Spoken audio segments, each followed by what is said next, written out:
Utelsa ili samia lofa mola Santama. Asasi loa ili Eveni Pacific lea wamawai la o le Tupu Collections. Fato atau nuumai mola Santama. Fitfili mai ili tele o ofutino ese ma ieva tama motama. Ole amo foi mai le semua mua se tema nya Eveni ofukoleni o le toa Samoa malefetu Samoa. Lea etapenai mole hipul la langi fa befo i jerseys alo is a timely onla tamai. Afiwane loa ile 1 John Golter Drive ile Auckland Airport Shopping Centre. Yau dafaane o le warehouse betanga iane ile evenipacific.co.nz.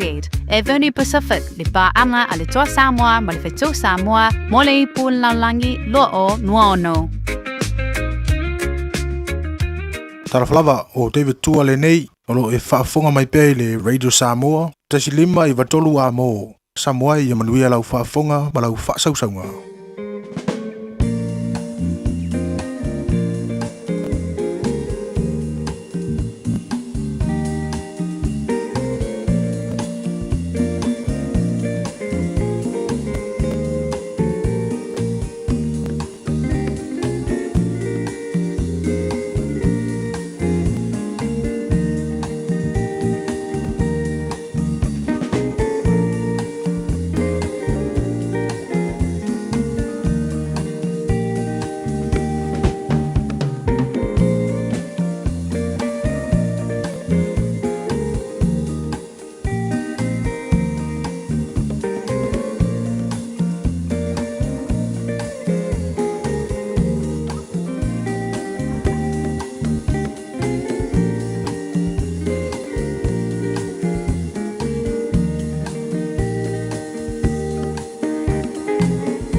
Ua na o le Radio Samoa se furulima iwa toru a mo e tautuaina o e ilaungangana fitua so le vai aso.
Nei wa o loa e siri lava le li e siri fo e lo tātua li i atua o malava.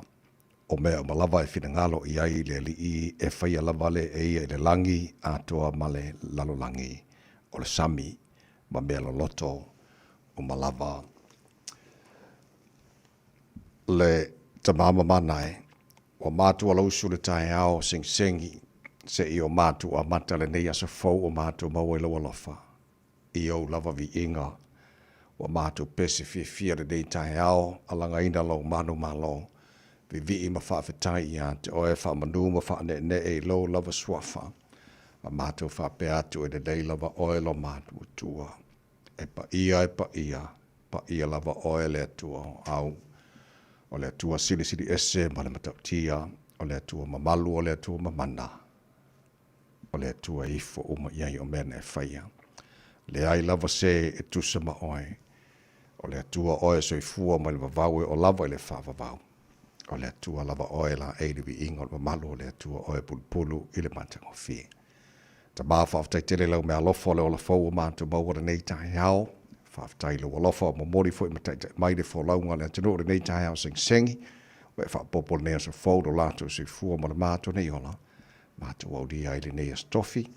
Lua se fulu ma le fitu e yaso au kuso le mātou fo launga re nei tu sanga. Mātou malanga re nei yaso. Ta maa whamle mole. Se e tau taile mātou fo launga o whai nei. Manuia whaiva la whengai ma le atano. Le nei aso fau e mai. Ta mafa manuia le tunu pele i Samoa, manuia te itai o Samoa, manuia na i o mātu te ngata uma, le ngata i Samoa, ai so se tafora nei ke lope o lo alala ma pāpā awai. Manuia fore nia tunu ni usina lo mātu nofo mama wai, whapena tunu umalava o le nei lalo langi, ala whangia nei mātu whanau. Au ongara ni aso, i e maru ti e lātou le paolo o lo walofa, whamunia fo i whaiva o whengai marima tamatai whaia onga. Loa o oina nei mātu whanau. Tui malu mo panga mana tāpo inga, hea mātu mātua, tu asin sina o Samoa i malu maata malawana ni yaso, mātu malau le māwhana whanau lo alofa. Leo ina ma malu ti ai lātou, whafo isia pelo lātou se fua laule le tino, siri lava, i le anganga. Mea uma lava o le whana mātu whaira nea se faulo mātu tua we amai, te ngata malana whai, ia whaia lava ia fo iatu nubi inga i atu oe, tu maupea la mātu whatawaa. Ta mase e whamuria le tautua, a le Radio Samoa ni aso ato, mātou wole mātou walau, i nei mea malawa, e ala le sua whamana malo Yesu Kiriso, lo mātou ori i mātou whaola. Amen.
se ole inga se lau tolus ful mo leonor tu spesele kadesia fa kasa na langina le inga le tu la foi spesele kadesia fa por tonga kirishano Samoa vini fo le tautua mo ole Samoa ina ua tatonu ia leitula e ono.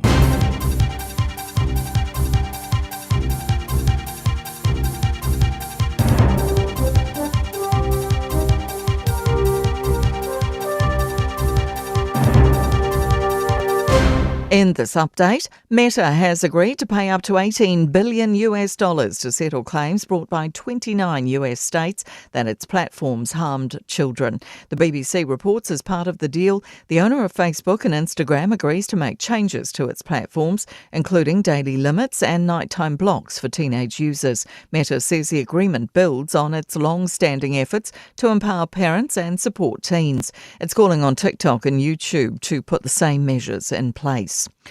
A tax switch is being proposed by Te Pāti Māori, with a hike in taxes for asset owners and a cut for workers. The party wants to raise the company tax rate to 33% and introduce a wealth tax on assets over $2 million, a land banking tax, a vacant house tax and stamp duty.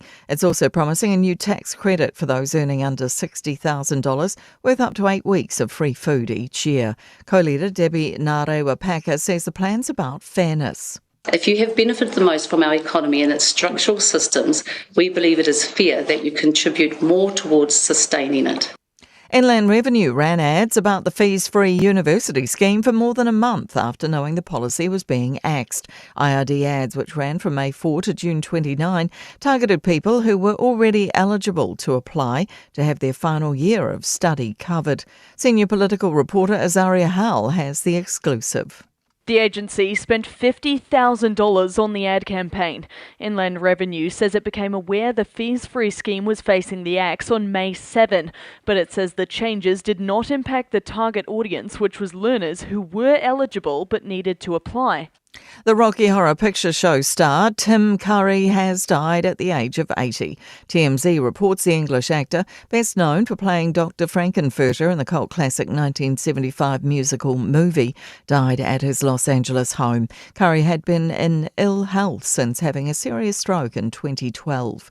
That's news. In sport, Mila Raelu-Buchanan has joined the exodus of netballers heading offshore, with the domestic professional league future remaining uncertain. The Stars captain leaves her franchise after an 8-year tenure. The current situation with netball in New Zealand, it's kind of given players no choice but to look overseas. So I say this with a lot of sadness and heaviness because it's not how I was expecting to leave the franchise. I would have loved to have a proper farewell. She's yet to confirm if a place in Australia's Super Netball is on the horizon. Penrith are the most sin-binned NRL League team this season. 11 players departed for 10-minute spells. The Warriors have incurred 3, but the Roosters were the most disciplined side with 1. That's sport. I'm Jodie Gill. Ua na ole Radio Samoa se furulima iwa toru a mo e tautuaina o e ilaungangana fitu aso le vai aso. Fa talofa ma fa feloa I fa tulima le tele lava male fa lo Samoa le tunu pele pa ia male malo lo fa ngata nei tai au fo malo lava le sui fu but we are ia fa malo fo le tunu fo lau mana to le o se ulanga tila lupe le tai au ia wa ba o mata lupe le se unga nei tai au fo sa tu fo le tatu maftanga na nafi ia le o tatu te silfa ele nei fo tai au fo lupe lava sa va se o fui fatasi nei tai au ono le lava le tatu matai le langi o mai la ia si tatu avene vi inga man fa tai lo tatu tua lona lo fo tatu o lie fo ile nei tai au ma nei sa fo le aso le o fai le tua tatu o ori e ma tatu fia iai tatu panpatia fantasi langa le o le tatu tapa o sili le langi ia le fo final bon malo to si fo ma matu malosi o tatu si fai e balua le mala nei tai au aven vi inga ia te ia lo fo mai le tatu o tua tau tai tatu fo launga le yaso ma tatu fo launga la lona la fa tatu ile nes tofi o luas fo fitu ia so ku so tatu fo launga le dua fe luas e fulu ma le ono o se mai lau fonga bala mai mo le Port Club ma lu le tai Radio Samoa to ona nei te vai meni so vai le insini o tatu Facebook ma YouTube Radio Samoa le fionga pesta Aljo Lucio ia wala mal tau tuaino lo tu po ia mo to maru se vai fo le to las folu e le tai nei a mai o nei tai fo ia ma to vi ia le lo fo tatu tu mo lu si fu ia fa pena fo wala le melo fo se sili le tu mo tatu ia ole ola mo lo tu se fo ma malosi ia pe on tatu ia le nei fo I tai fo ia mole am tai no tatu tai le oli mo tele tu la ono o se mai la mai mo na fa foga ole lu tau mole aso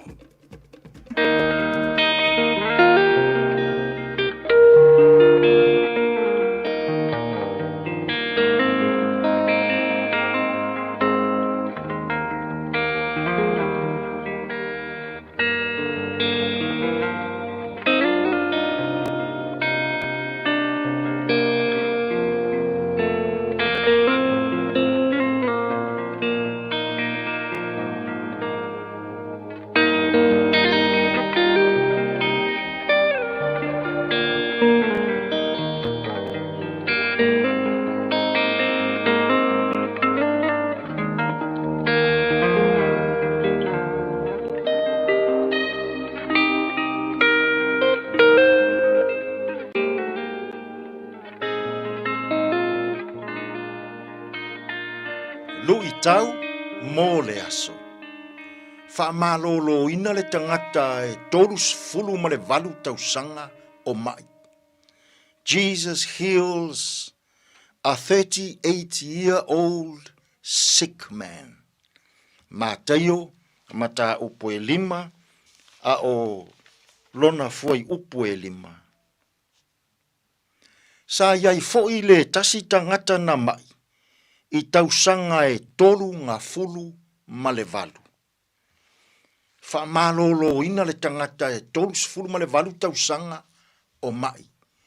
Jesus heals a 38-year-old sick man.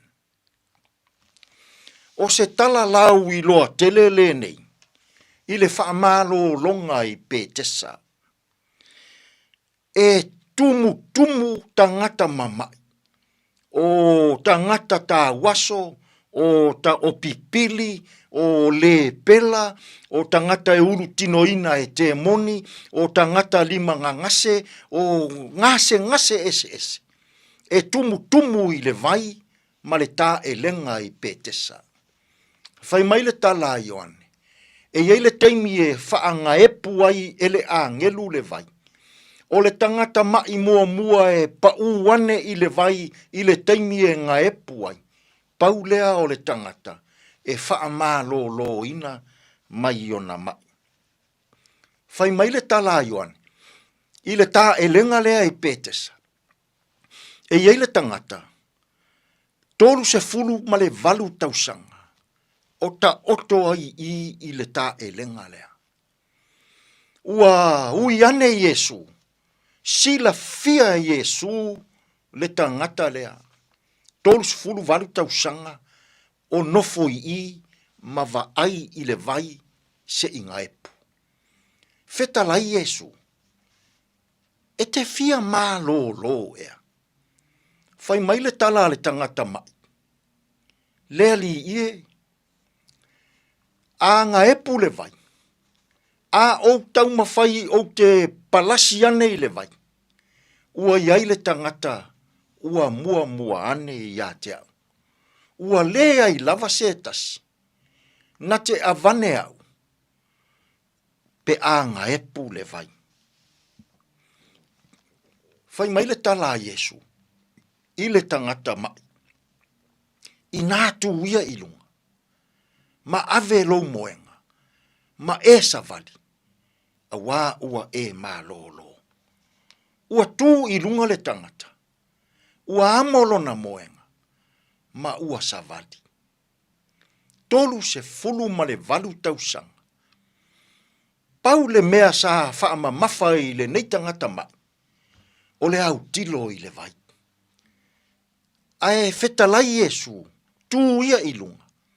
Amo lo moenga, ma e savali, ua e mā lolo. Samo ai, toa tele nai o tātou tangata. Ua tele tausanga, o fea ngai ma mai whaingata o le tino. O le fe au tā ua, mai le tangata e tolu sifuru ma le valu tausanga o ta oto le ta elenga I petesa. E mana o Yesu, ia sui le vaai. So ia le toe au tilo I le vai. Ai au tilo atu I a te ia. O a mai, o a whaafita auli, o a whaingata, o a whaanoa noa, o teimi whaapenei, e mana o Yesu, so ia te vaai le isi tangata mana tala. So ia te vaai atu I fafo. So ia te vaai atu I le lalolangi. A e fia ola. A e fia mā lolo. E mana o Yesu, ia e vaai atu I a te ia. Samoai, e mana o Yesu, sui lau vaai. So ia to, e te toe au tilo atu I isi tangata. So ia te au tilo atu I tangata, o la whaamau alulunga, o la whaasausili, o la tau I masui. E mana o Yesu, a e puapuanga, a e fiaola, ia e vaai atu ia te ia. Samoai, ile nei fo iaso, ife au mangaruenga. Aia pe a se I sui ia lau vaai. Aia pe a se I e vaai ia Yesu. Ona maua lea, o lou fi le mu. Vaai nei ia Yesu. Ona whaaola ina lea o oe. Iso o se mai, iso o se whaanoa noa, iso o se mawhatiang. Ua leva, ona whea ngai ai oe. Vaai nei ia Yesu. Tātou te tālu. Lea tū ai. Mātou te vaai atu pēa ia te oe. I taimi whaingata. Pe a fiaola I mātou. I mai whaingata. Angalelei mai alou anganga I a mātou fe au mga ruenga o lene iaso. E tonu malelei ai mea Lou lava suafa Yesu lo mātou alii, ma lo mātou whaola. Ua mātou tatalo atua I nei. Amen.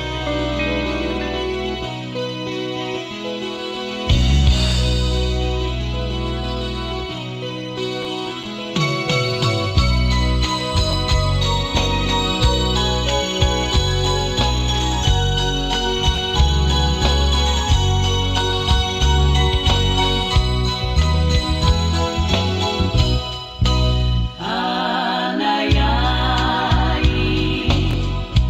Seta.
Tilapia mea uma Mafana automafutana Ainga mawo peleina Amana ianea uma e fai Faale lotu pe faamatai Meita itatatele mafai Imatanei uale mai Anayai Seta Elena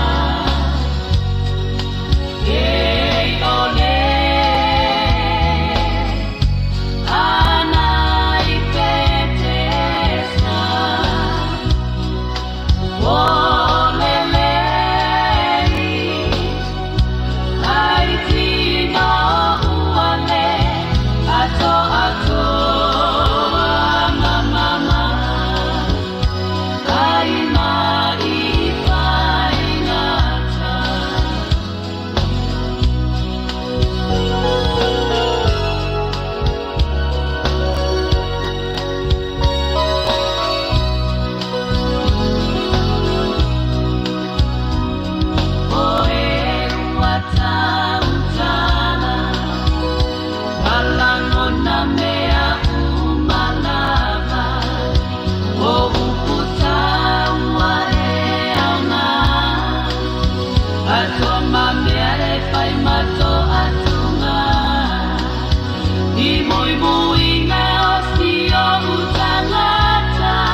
Lengai pete sale pese mai le punia lava fa mai ai le lutau o le asore ne foi tai au fau ina was a full malai vale wate ane le tula e ono o kala me malo tai au really Samoa e ne foi tai au fau mar manato lo maria mai o le lo fa malanga le le tar matai le langi por kala me malo tai au really Samoa una to fala longa ale eveni Pacifica fa pena foi e an enterprise motor group Manuko na mino tōna whanga sono leo tara musika o le tai au, musika whawhiwhia o le nei tai au whau. Whamala si au fo le tano na lau sutu te mga haruenga o le nei fo ia stofi o le whatawhiti a. Ka ko fo le ngā lua le asunga fua le safareid. Whakawhiki a, manga ia. E mawe fo ina lor vai a so la kou ia ni a. Tō kuata fitu i le tai nei, whamone mone, ma nei au ni MC a. Tātu marua le tai au whananganga o le areto le ola. Te pena mai le sunga ia, pasta la whaera kopa. Mole, nei fo ia stofi.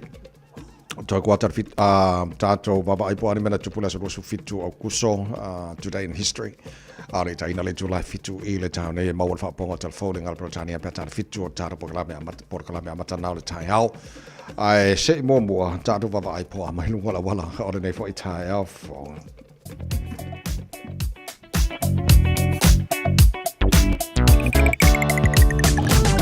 Good morning, awa ta vale I le nei taimi o le tai au e fo I o wawai atu maa ngai lunga la wala sori. So longa le mea uma lunga la wala le wawai atu e fo I se I o kama whai e watu mo lau siri fia.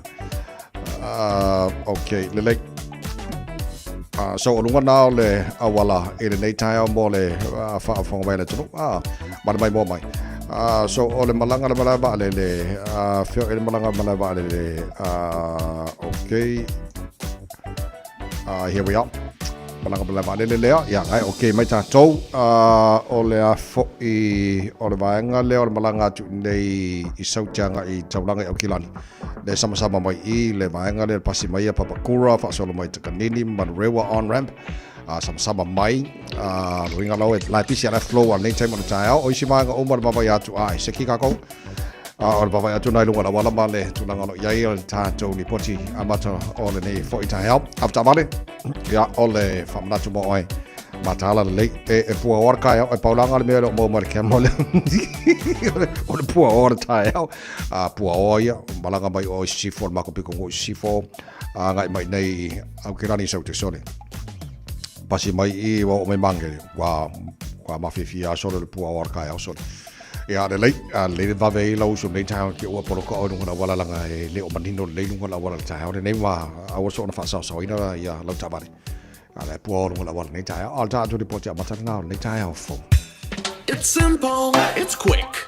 You're closer to families. Sending money's now made easier for loved ones in the Pacifica. New Zealand, Australia, to Samoa, Tonga, Fiji, to the Cook Islands, to Vanuatu, connecting Pacific families. With ClickX, you're secure and safe, the lowest fees and amazing rates. Now helping home is affordable. ClickX with a K. Reliable. So sign up now with ClickX. Let us help you help home when they need it. We are for the Pacifica. We are ClickX. When you shake up, I'll bring you someone.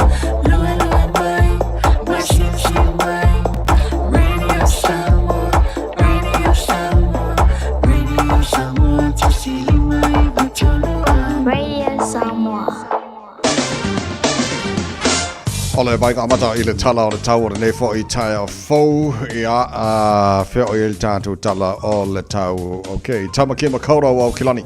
No whanga whasalunga Radio Samoa. E le nei taimi o le tai awa vai atu o le afo I le manu lui e kako. Se fulu o le manu lu le nei taimi o le tai au. O winga wha mawina le tau mo le so. I le vai atu wha mabonga la mai tau o le awha solo ina awa oalangi le leile tau le tele o vaenga o Kilani. Se fulu marabalu o le maununga na o ele maru mo tatou le nei fo yaso ia por maru le lo ko fero lo mai sore se fulu lona mauralo ta pe aulia fa sono na awa lang le fo le tau le tele bai ko Kilani se fitu ia maununga na maru le fa mawina mo le aswa ta ia bai ngai on atu awa pa utimo le sto na fa sono lang le leile sa aso fu aso lulu o na vai yaso o luma na yatu o tawina ia te o nei tai au ia foi numero lo tuina mai la mai tau o manto foi o le mau lungo numero tau ma fanfana na tau a mau lalo marulu so o nei la sfurvan sfurfitu tai au sfurono la stonai sfurficula sa sfurongo la so fua sfurficula so lua sfurficula so lulu va so lo mana ia ia la o foi numero nga ke ngo foi ma fo wangi ia o foi numero tuina mai la mai tau ne foi taimi o le tai au lo se football fa o te ai ia le tu la e ono le tu mo le Radio Samoa for real mal pese fala ali uba tala ina fa fi fianga Radio Samoa ne foi tai au fo le tu nga ju te manga wenga le tai au sala fa ye le fa ngo fi malo don sa ya fa malo si te pena le tai au ia mausu fia o le fatafiti o le vaiaso mo tatou ngā lua le sofua o le sforaile maria fai val nei aso pese le moa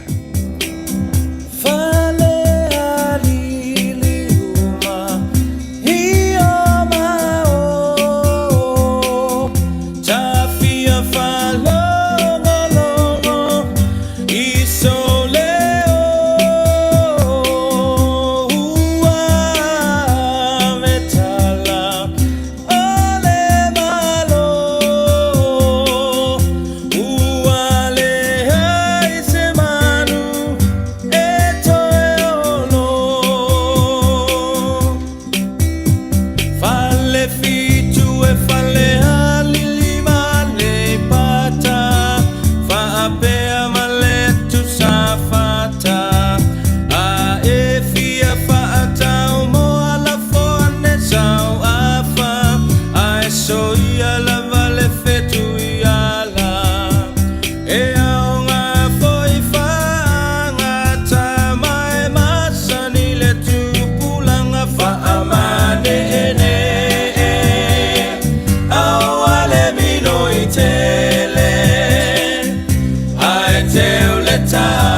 Pea la whako awi vinga le koa pea mangu malo longo winga la kau ke usu lor kai au fou ia winga o kako mangu malo fo i wale mangu malo le fia moe mare vai vai. Ia longo winga la kau ke usu lo o kako wo kau ke ngarurue.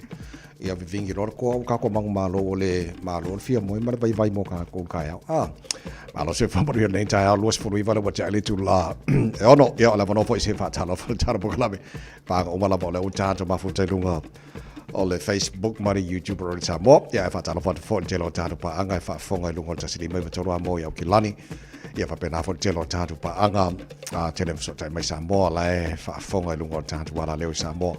Whaamo tasi ono tasi matasi. Le matua lao tato wala leo ia. O la mwhaona ki e le tio. Ia mawhaafonga ai. Ia mo tato le mafutai lunga o le tato penga te whailangi. O le kauwhainga o le Facebook mari YouTube penga te whailangi. Ia, okay. Ia lele.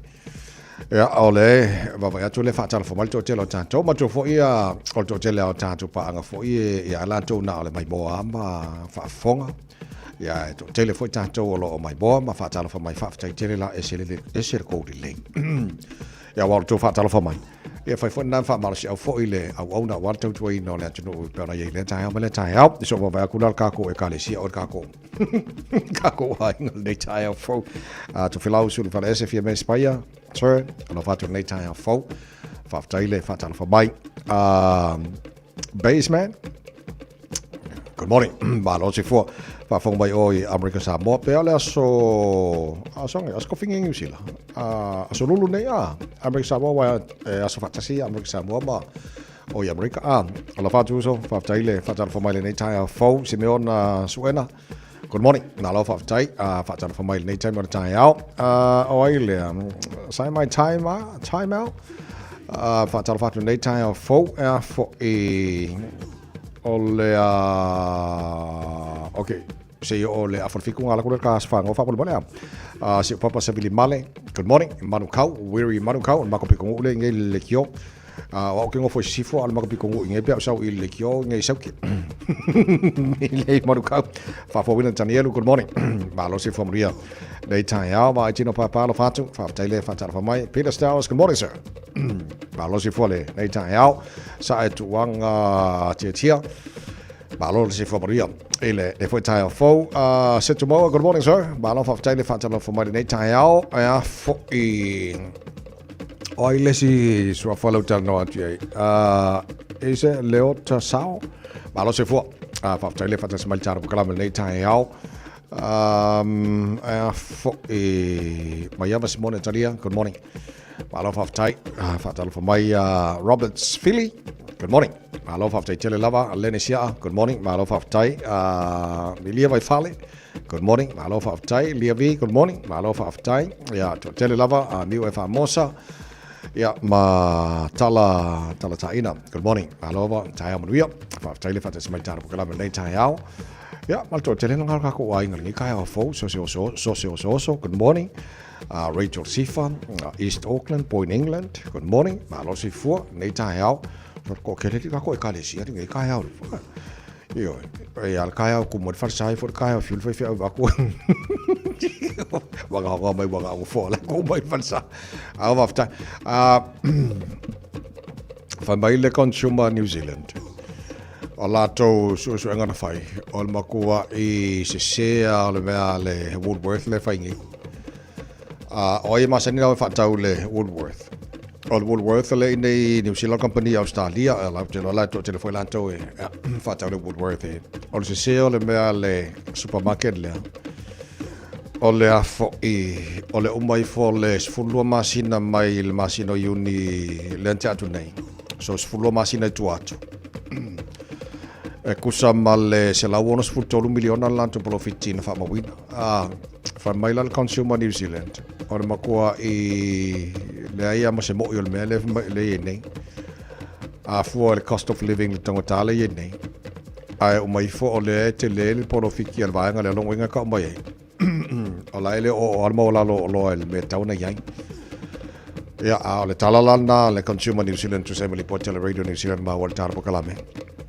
makua se alme le supermarket ele lo isi supermarkets ai paulo supermarket le wolongo mai ele Consumer New Zealand wrong for Woolworths to bank big profit ole fa punga na pole headline ole lunga le fa mabonga le Radio New Zealand da mawal tar pokalam ya okay no fa ya ko le fa la fa ka le Woolworth ai ole o te lo le fa manatu ole Consumer New Zealand le avia for o in tamatar si fuanga ya o Woolworth maltelo supermarket se tu ele tino ul tango fiola tu lo ya le lai o mai fulo ma sina mai talwa tu le uni le al kausanga ngai kwa kere por fika ba ngana ma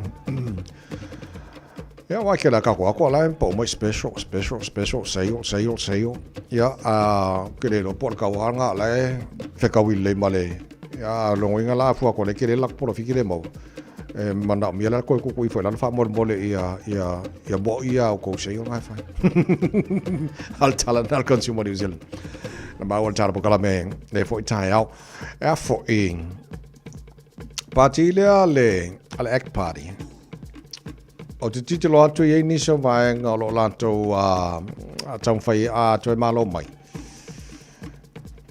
tu la mai malo coalition le mai al fenga palo tala so fito November ai le matanga wenga pele nanga le Climate Change Commission fa mai ala lato fina o woni to ye le komisi tono New Zealand ol fam talanga pe tango fa Samoa ol mo ko kupe mai mawale alu I le komisi le ol fa punga fa mai enga al fayori poki la kom ka pule ngar kusi ori poki ya ala ya semo your name your climate change lo fianga mitato think Donald Trump as well ele teltono name your climate change maltelo isi atuno lo lang ala fa mai le vanga lo act ala mai la tu suile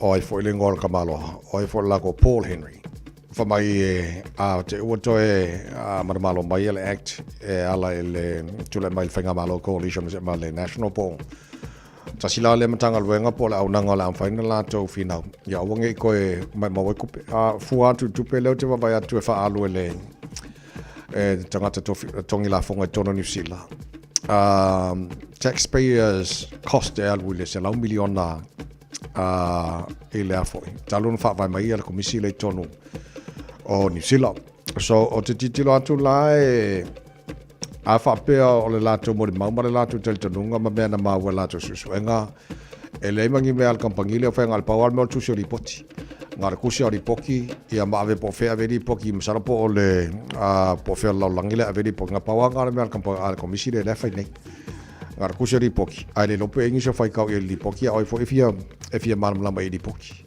so afa pela sala milionga le alwai kalunga ama kamaile wa kere al kupele ka ko kung la fonga le alwai ya la total tonunga ya lua nga tu pe tanga tongi la fonga e me la ya nga mo tangata e mama la mai tangata e male le mo tangata so la titilo la along those lines pe la make sense pa fa pe oi ma o tongi la fonga tono New Zealand ya le sala milionga kalunga fa ku mai le komisi ya pa la ngor nga la fenga ku singori poki ya ke do po e fa ka ya ke fa ka siri poki ya pe moniela le ya Paul Henry Suela Act nga le alo yo kupela ko ngila fonga ya ai ele ngisho kirikiro ngala ko poki le ngise ma la mai la ko poki la fa ya ka ilo ke le pe ngisho tato nga lu tono le komisi tato samo le mena le no ile act so ole si va nga lo titilo yai e ni sim tanga le nga yo no fa titia wa la to maule avea ia fa titia mai tanga le nga malo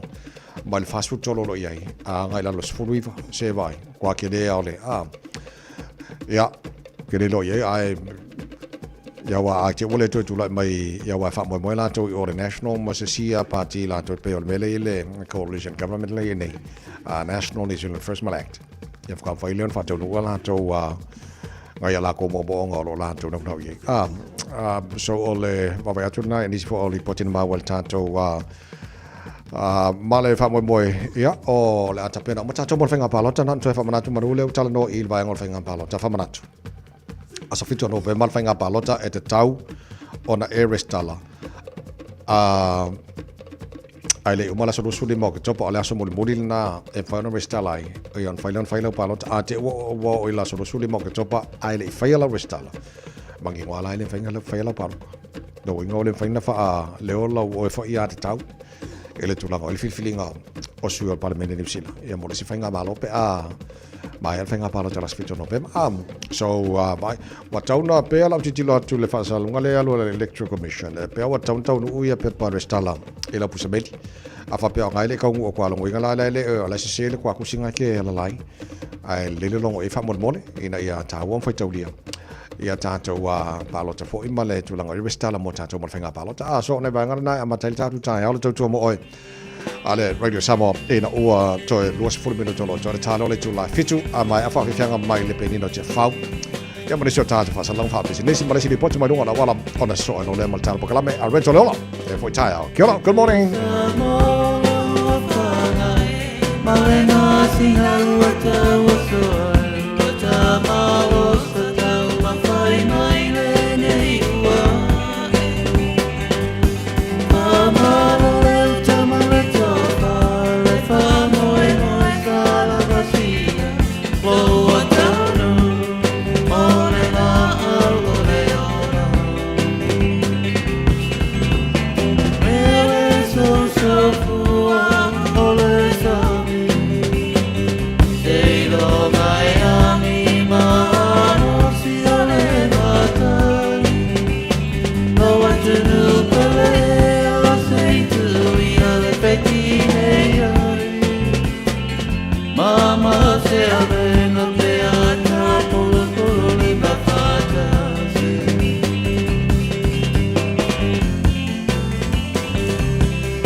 Talo falava o aola pimerana mau pelo li tio i le Radio Samoa tasi lima iwa tolu amo. O tele whawhita au li ua awhia i au kilani. ona o le fesuia inga o le tau.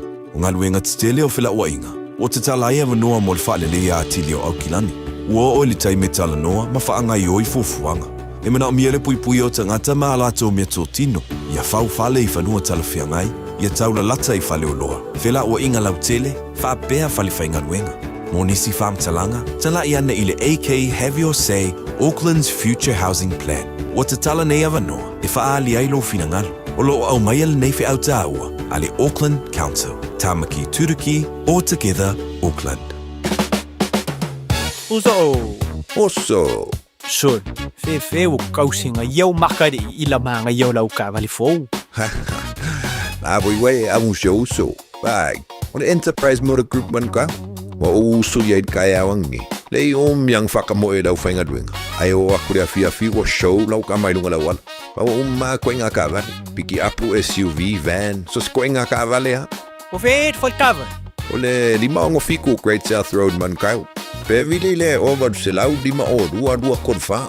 Enterprise Motor Group Manukau.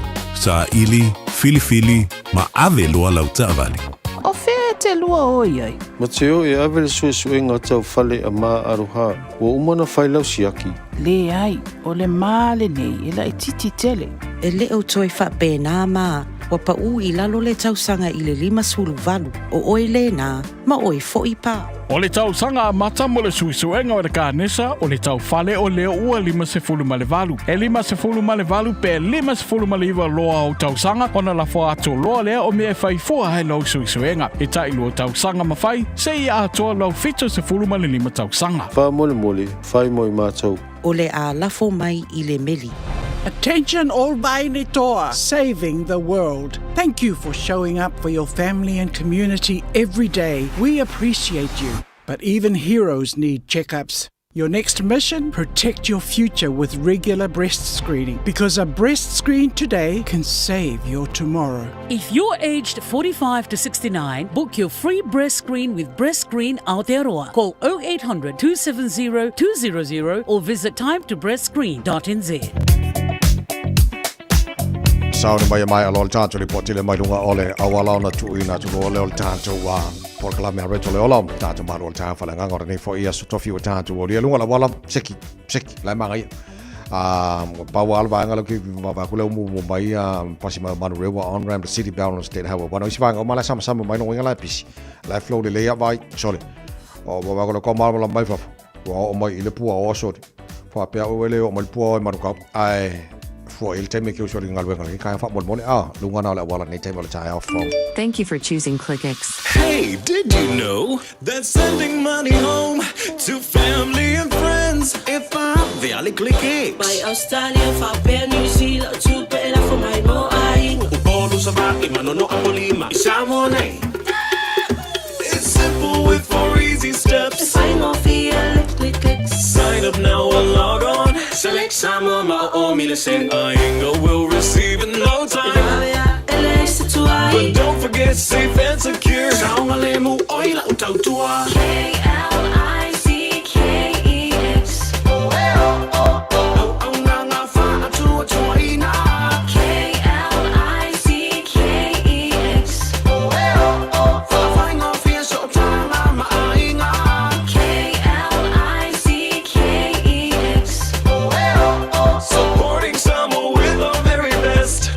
KLICKEX. Si ufofonga le neo Samoa, le Radio Samoa. Bread of life sent down from glory. Many things you were on earth, a holy king, a carpenter, but you are the living word. Say it now. Come on.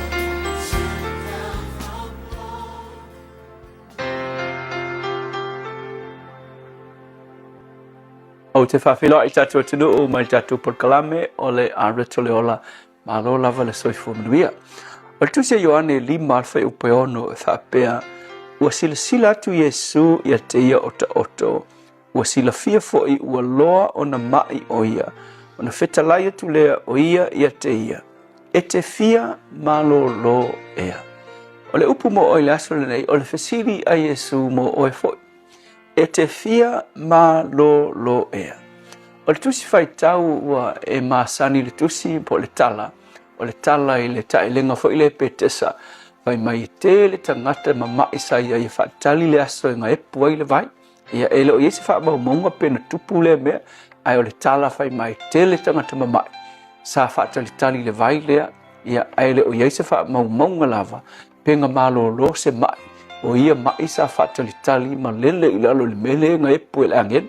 Ai kasi le mai leanga malolo, mai la leanga wha matala e Ioane. I le tangata le super tools fulu valu tausanga. Ia le tala fai mai, sa iai o ia i le taelenga. Whaatalitali e le tala le i le angelu, sa wenga e pule vai.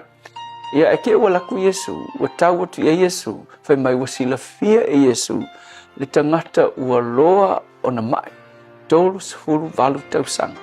Le alanga i le fasiri e Yesu na fai ai, e te fia malolo ea. A e whaalongo le fasiri pe ke kaku uma, kaku whaalongo le fasiri Yesu, pe e seo tatula ngona. Awa o le mea mongi lama, o lai e le mai ka e lenga lea i pekesa, o longa mana onga, o le fia malolo, ai a Yesu. Whamakai se anga fasiri a Yesu. A tonu tele lava mafuanga, ai ilo ula ngona i le kala Yesu nga fasiri. Mangkufo o tangata uma. E le o tangata uma, e manga ngao e malolo, mai o lako mai, ma o lako vai vainga. O isi tangata leke vai aku mamai tu whapea le fia malolo ale mea. O le fia e mai umi. O wafuela e mai o le isau fe au whaia. Ke le alu e ke whainga luenga. Aso lava ia o le titi kei lolo la fisa mako popo fo ia singa luenga whainga. O fonga mai lo le sfaleile. O wafuela alangu mga oke mai.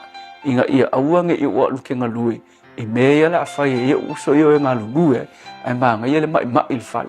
Whapena foi la le fesiri a Yesu mwhaile a leilea. E te fia malolo ea. A wai leo kanga ka uma. E fia malolo mai mai. Sa ele toi ina ngā fesiri e le si whaiwhi au ngā lue asile whale mai. Asilonga mai.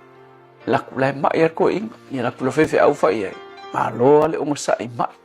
La lai whapea ia le whaiwhi au. Ka lo whaisko inga ewa lewa ngā fia malolo. Ai whai mai tala le koi. Ai, ke rori pasu.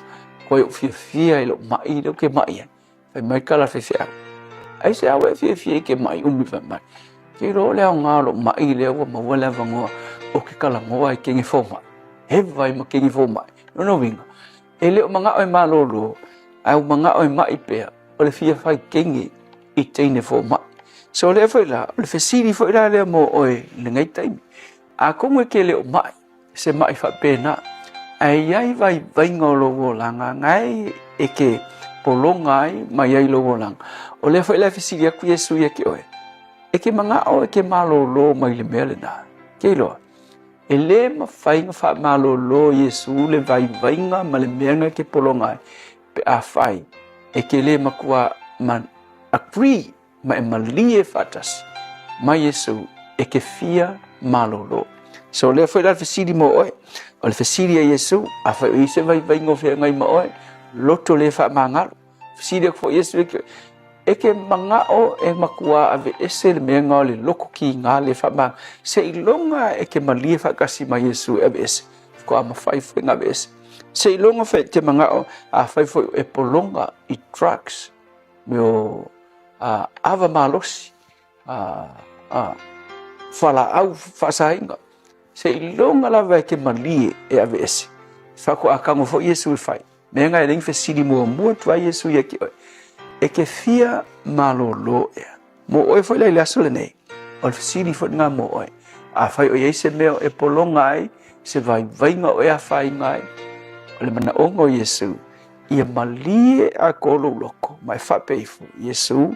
Mo ule la vai le ngei mea. O ngā kango lolo Yesu. Wha malolo oe. I le aso le ngei. Le tua wha fitai. E le mawhai, e moni, e le mawhainga e ave se inga i lou lava fina ngalo mea mākou ke polonga ai. Se ilonga ua mākou malie ato atoa, ma mākou manga ngao, e ave ese mau mātou wolanga. Wa tai Yesu, Amen.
fiai Yesu ewa whawhetai I whamanu ianga wa e amai Yesu ewa whawhetai I whamanu ianga wa e amai Sangala Sisters, whātua tua I le tua, whamai ai ia le porkalame a reto o le holo nei tae ao, o le tautua mo a Radio Samoa, ina moto tolu mino tolo tōra tāle o le tūla e fitu. O le aso lua se fulu mara fitu o kuso ana mena tupurei aso e tau sanga o mawai. Aso lusu fitu o kuso o tau sanga a whewse la wono se fulu. O le aso na whisiringi ai le manu malo le pini auro o le tangata a au Australia, John Devitt. E le salau mika freestyle. O na whaile whai unga e pini auro i a John Devitt. A e pine siliva i al tangata Amerika i ngoi a Lance Larson. A o le unga o le tu unga lea, e kukusa kaimi, 5 kesi ma le lua se kone. A o le whisiringia la, o le alal meo pingi au loa i a John Devitt o Australia, a e pingi siliva i a Lance Larson.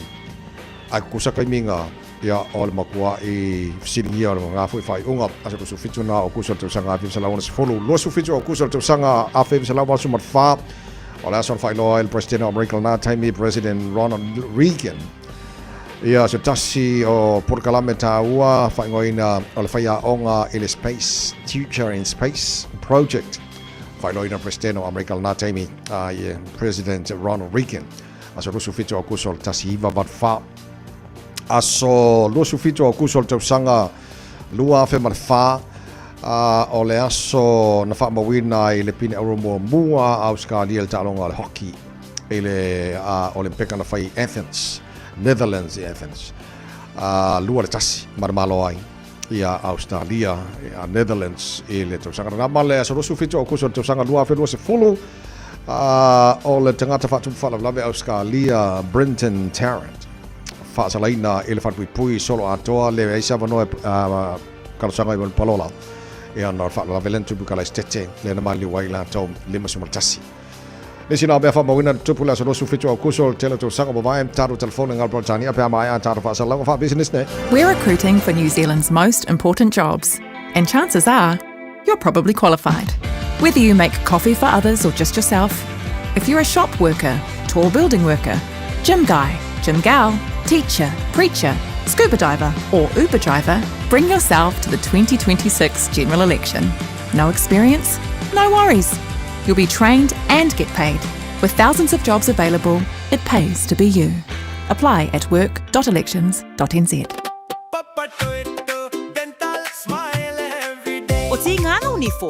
Whawawhe nei loi le Papa Toe Toe Dental. Ma whaongalau Community Services Card. E se iailo ni fo I le nao le whase fulu tā la. E whaia foi ni fo auroi whaai ila ai lau smile. Susu mai pe wala au mai I le Papa Toe Toe Dental I le lua fitu valu whawalu tolu o le tua tusi tolu fitu 5 Great South Road Papa Toe Toe. Papa Toe Dental Smile every day.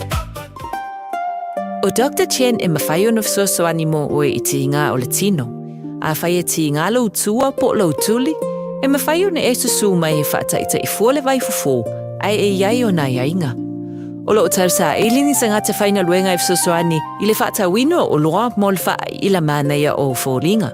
Vili maile official Dr. Chen I le lua fitu ono tolu tolu fitu fitu. Lua fitu ono tolu tolu fitu fitu. Mo si whaatal noanga.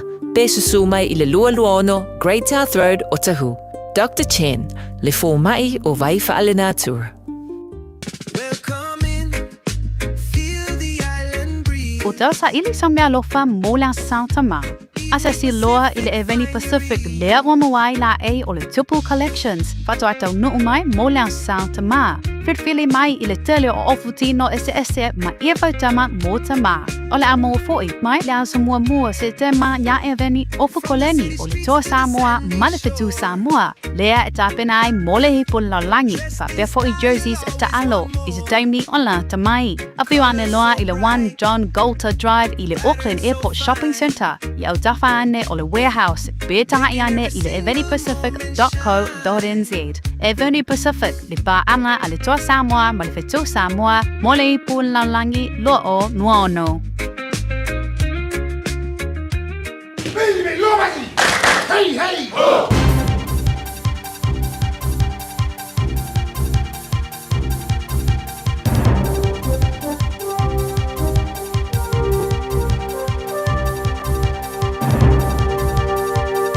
In this update, Meta's vowed to make sweeping changes to its US platforms as part of its multi-billion-dollar settlement.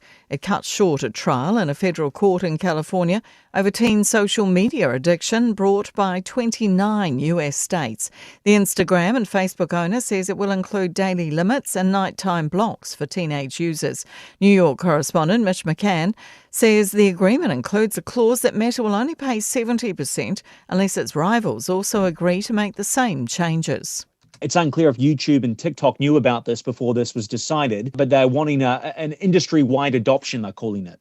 The head of MB is facing fresh calls to step down to keep public trust in the public service. Parliament's Privileges Committee has ruled ministry officials deliberately misled MPs during a select committee hearing on an extremely costly failed IT project.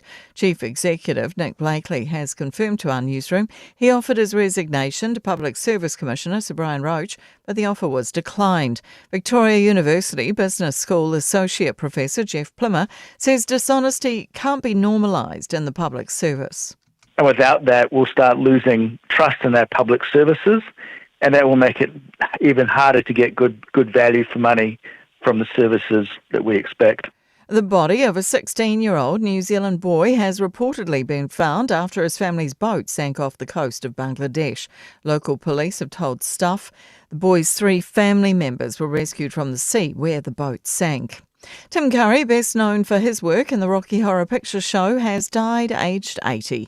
The actor had been unwell since suffering a serious stroke in 2012. In his final interview with CBS last year, he said his role in Rocky Horror was transformative. He had a lot of power, Frank. He gave a lot of teenagers permission to be different, and I'm very happy that he did have that power. That's news. In sport, the departure of Silver Ferns from New Zealand netball continues, with Mila Uriulu Buchanan confirming she's leaving the Northern Stars. She thanked players, staff and fans for embracing her across the last 8 years. I'll always be supporting the Stars, and it's just really sad that I'm really going to miss you guys. So once a star, always a star. Pole vaulters Imogen Ayres and Eliza McCartney have finished 6th and 8th respectively at the Zurich Diamond League meet. They've been competing inside the train station in front of curious locals on their afternoon commutes. Ayres cleared 4.75 metres and McCartney got over 4.65. American winner Hannah Mole overcame a personal best 4.90 metres. That's sport. I'm Jody Gill. Ua na ole Radio Samoa se furulima iwa toru a mo e tautuaina o e ilaungangana fitua so le vai aso.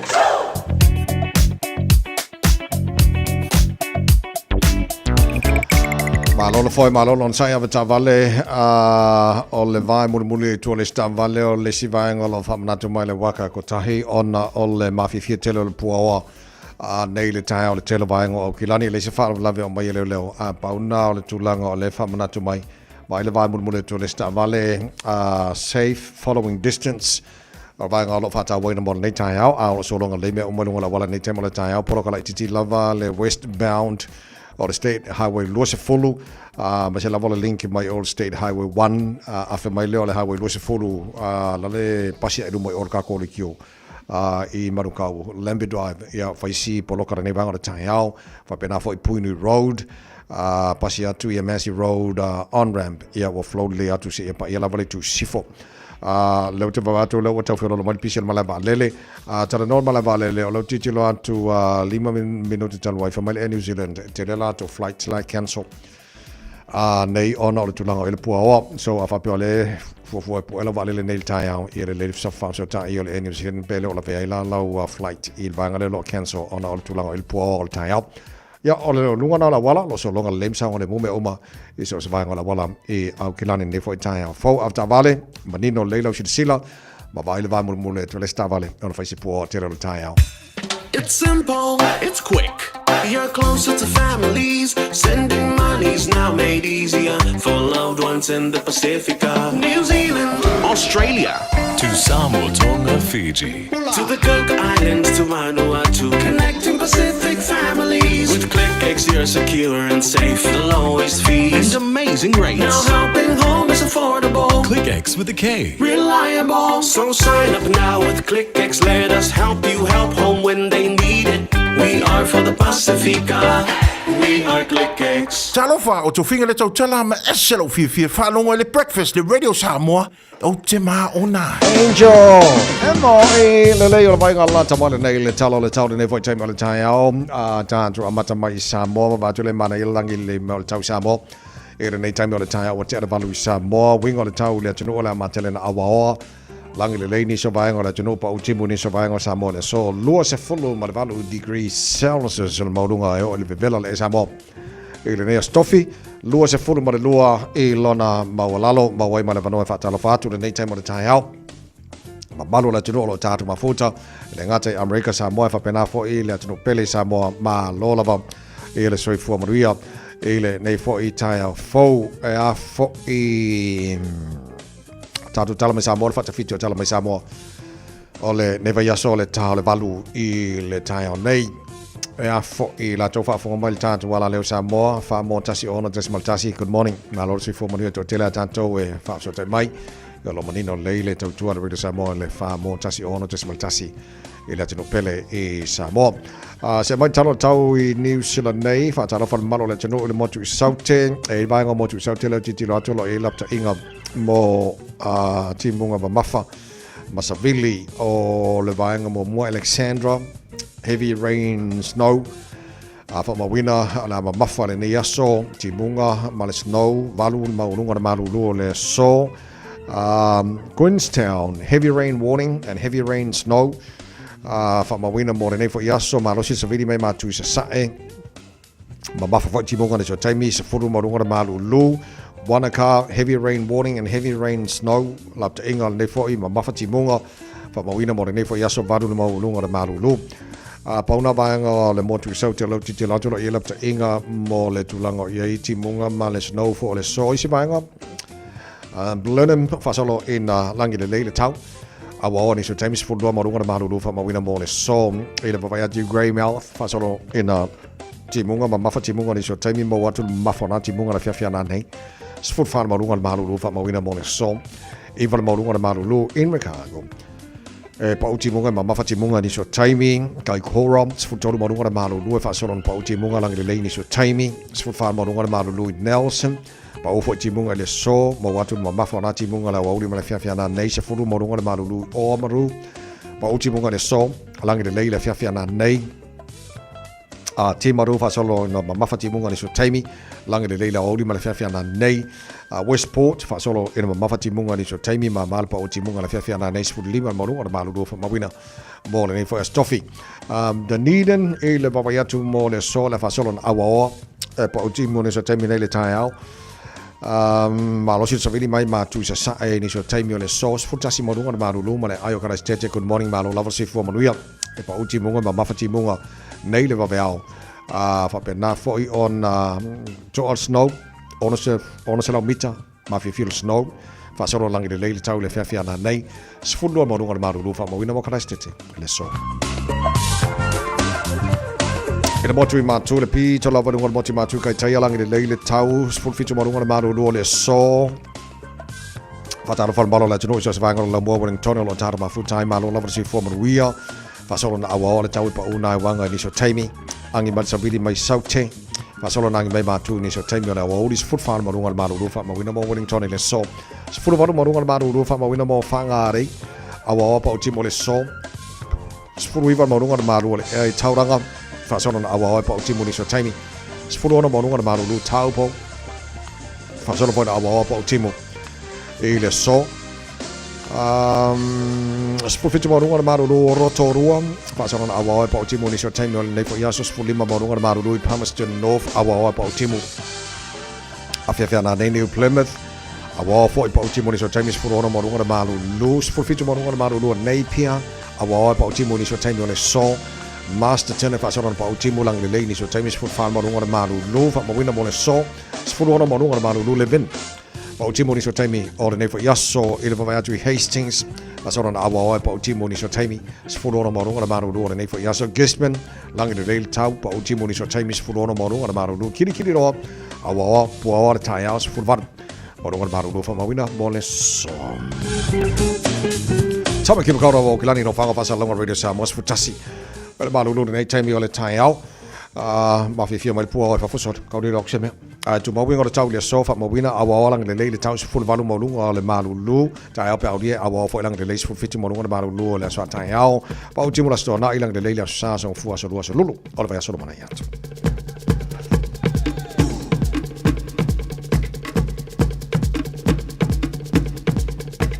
fa mo bango o mara tu ina mala va tau nei fa taimi ole tai au ina was a full malu mino tu chane tu la fitu malo la jono la papa oni se vai ngor ke lope el jono ngolo mario mele chamo tau le nesa fo ta tu o lia ya tu fa tala fa tu to telo ta tu pa anga ya o fa tala fa mai nei time le tai au malo la fa tai civic admin ya fa tala fa nei tai au fo malo la sui fua peta desimale fa tai le fa tala fa mai tala pa kala nei tai au Luisa Sabrina Williams, good morning. Malo la sui fua Sanga Peter Stowers Situmoa, good morning.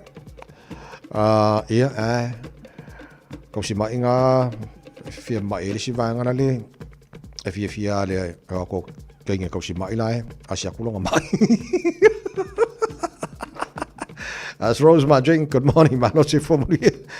Okay, malto telo tana pa anga. Okay, for Spencer Fioi, good morning. Malo of Giant Jama Awong, good morning. Miloval Efi now, good morning. Malo si from Real Nata Yao, Malaki, good morning. Malo of Tai, Tana Bokalame, Baseman, yes. Ruth Liu, good morning. Yeah, Malto Teloga, Caroline Tuala, Luisio, good morning. Oh, my brother, King. Yeah. Also, Fabai, and the Fatuso, Fatali Fatala Mai, Neaso, Mario Faga, King, Leneaso, and the Fat. Natai of 4, okay, sorry. Okay, make a call, cooling a car. Ah, Malo of Tai Vai. A stable Neaso on Spencer Kabi Kakalo, Lily, you see a kind of Fatali to Neaso for more. Losi fo mola wola ya wa I mean la ka nga me fai kai au ma ka ke le shau ka fai nga lo nga ka ke ko kuri mo fa fa kai le ko ele nga ka wa mo wole ola ya wa uli fo ngia so fo ia ma tu ina tu le tu ka ko sa va ringo re ya so e wa fa mo malo si la nga le malo si le fika ole anga ngo le tu ka ku im fai e me o ma le fo ka ko mo ngi kai au fo a fai le ma sanginga fai ka lo ku spa ia nga la sa ki alo le lo ko sa fo le ko ngia ku ole e ku o se ko ole sa se fa kai ma ka nga ku ye e fo i o te mata le replay o talo nga le o pele ki ma lionga nga soli langa mo ya ngo follow il tai au ai le ki le langa a pe umbanga el ke mi follow ko ngo for le halo kwa i maka fa le e tu so le fast food minute mo mal se food minute le afa muri ko sar kai mi a ko nga mo ko fe ai lio ya ke no wonder wa nga ke la ko ai le amaka ma afa mo ma le wa ma fuala on festelo mistakes ro peleki a ke le mistakes le afa le overkiki a Bowden Barrett ya sui fole ya mo unga ya ka mo winga over lungo po ya mo tele ni se vai ngarta longa o lola ko se fulmingo ke murmuro lo kalong ai o ile ai la ma ke le ngai tama folo peleki le ai ya ma se fo yo le titulato manaya kutu si nisio kama ko yo lo peleki fo le sa kaule pa ile ba ile fa ya nga le nga uma ku ngai ya la ke ki lo le manaya ma el ka lo rico yoane ma el ka lo rich mo unga ana istama la titilo so nane stemina nei pikelo peleki o tele o lo but I won't be surprised but te o titilo tu le lisi o a fie la vea inisio tamayanta alo talonga le e anafi Ethan Black era manga ia kele solo ka alo kamale ia manto ole kamale al Crusader com pikia foi or peleki ia penga kaule o ele vai ia faia ngole ngo bakni solo ki kilo ko alo ka kam ki ali Rico Yoane maneia tilo i le foi alo Samoa Richie mo unga lai okay ala lo kamalo ya kama Samoa ka ko so te le o loa la se i piki mai le au te loa tau na mawal tatu po kala mentai au tai au ke pa nga fia nga nge piki la o lo peleki au te tilo so o va ai swafa yo la tovia ia manisio tama lenta alo ta longa fia no winga wa kawa ma ngomea anga mana te la ta ma si mo ya au di yonga sorry ya ala ko sfa ingala penga marosia afa mo mar fulmingo ke afa mo muti ya o longa fikong ya kunga isi kamare lei fo ya ka mene lei uma kamaro peleki a pe isi ala players yang ala bench ala peleki ngala nga ai lo le ete nga o le malo sele dio ngamaro peleki mana tele o lo mo ma ta longa lo peleki lo ma tu tasil ta longa fa taulia test ya mata longa ia midweek games ya lan malo uma de ya sala ko ngala so far so good ya lo peleki te lo fia fo fa ya nga fo lo peleki mar pulenga ya al tulanga na o ma ngai ko maka le ile tulanga ya le ta longa lo peleki o la sala ngona ya te o pe aki wa rao yellow mauta fo lele a bengi me ka so me ka ya oi o pe e se i ko nga ma ngai sa lo pe ke o le ko se furu por fast food wa fero nga kau a ke wa ku nga o ia ka nga ka o te loe mai longa e se langona le mota to po so se me na fo po se me alo fa na fa me alo fa ko se sia oi ka nga ka wana pona se langona ia te ai no fai tau wana po ai mole wati ole tu ai ngole Rolex ole wati na fai me alo fai esta sio te mai lon to lua e tu solo na tau mole iwa se fuwafe ole talalan o fai tau iai nganga o yela fale e le lua fe lua se futol lua ngau ave umba aloi la male waki lea o le Rolex. Iwa se furua fele le kausole mukua i pei valea le uro kamaloa. Ina watua ngau ia umarke le ale mele nga siringa makua i mafakia longa mafofau. O le aloi male watin fai me alofa sion to lua. E iwa se furua fele kau. Lale mea nga maua faa pupur kala. Ai. Nga de koe fionga ngofo ile ainga ngengi usila o Auskaria. O Auskaria ua mkua i le fia ka malo langa me alo fashion ko lua ai. O sa fai nai leo le fale mawal kelo me ngau ia. Ai mawai ma le waki lea. Tamantua la o e ia ile vaenga tuua ia vaenga fo ingau ia maua mai leo. Ma tuua i lola ia o mea uma.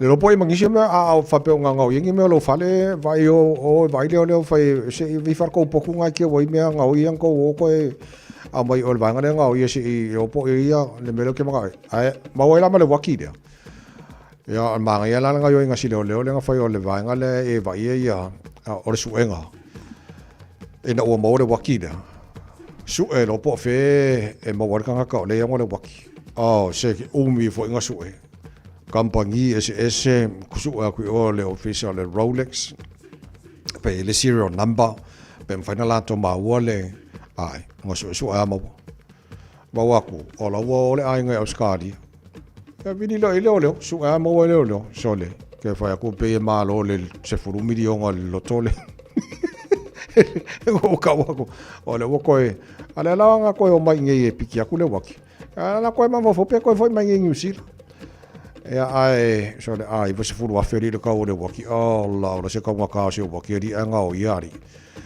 ya o winga nga mo nga mo horta le ma o ngal tu spa il mengor nga o e ngar ko lua me sa nga o ye fai o le afoi o le nga o le afoi o le nga o nga sa o nga o fa mo kia ya ma ko nga me le kulanga ngau o le ri la na fio mai le ola chili la mo ka ko ia ngau ilanga ga vele bas fulu wa fel ka ole wa sole ko ka lo fairi a fa ka ia mo so le pe ma lo le inga se lo to ka wa ka so le o ko lo ko lo mo le wa kiri ia le vai la ke le ia me la le o le official le la e la ko poku la e ko me nga ngau ia fai mai alu ki asia se fai fa mo e me nga ngau ia mai ngau ia la ngar ko ia ko nga manga ia ko ser ka mar fast food wa fe le po o ye o official le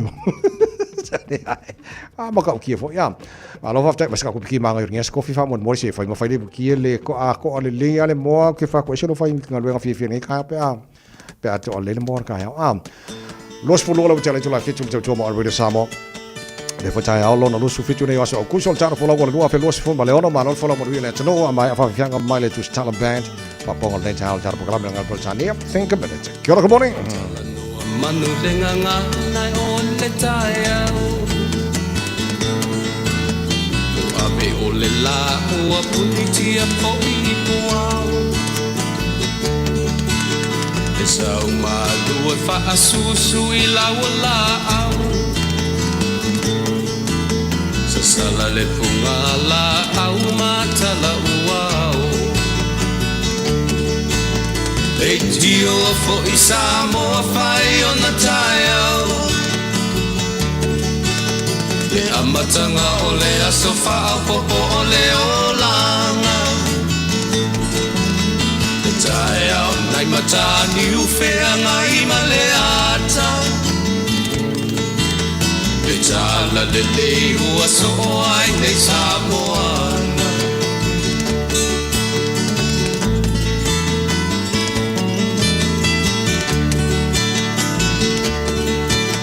I se ti tau pau le sua malie o le vine ula O le lupe lunga o le moso oi pula Le langa ali ua pua ina mai lo na manongi Le asoko ua foa ina I le Samoa moni Le tio fo I Samoa whai o na tai au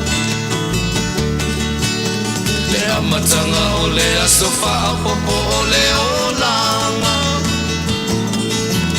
Le tae au nai matani ufea ngai maleata Le tala le lei ua so ai nei Samoana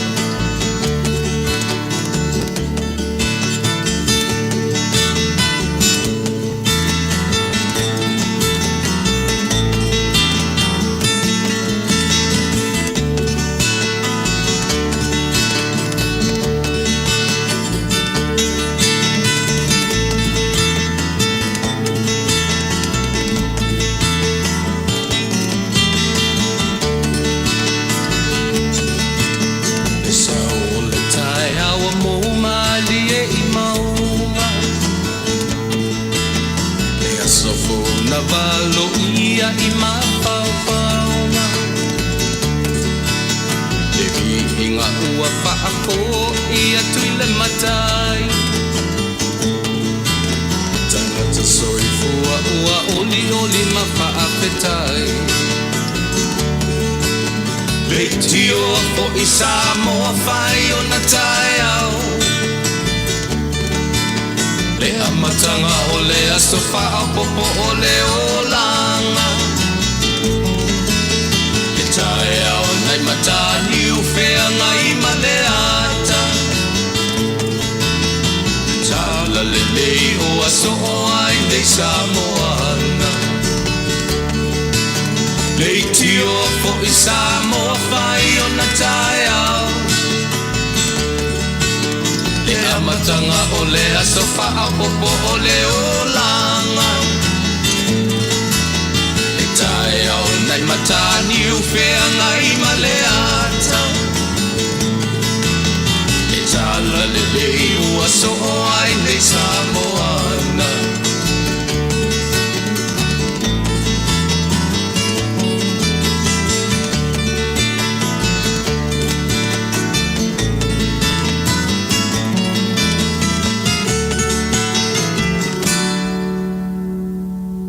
Talafalava, I'm Annie Puletiwatua and you're with Radio Samoa 1593 AM. Just think a minute. It could change everything.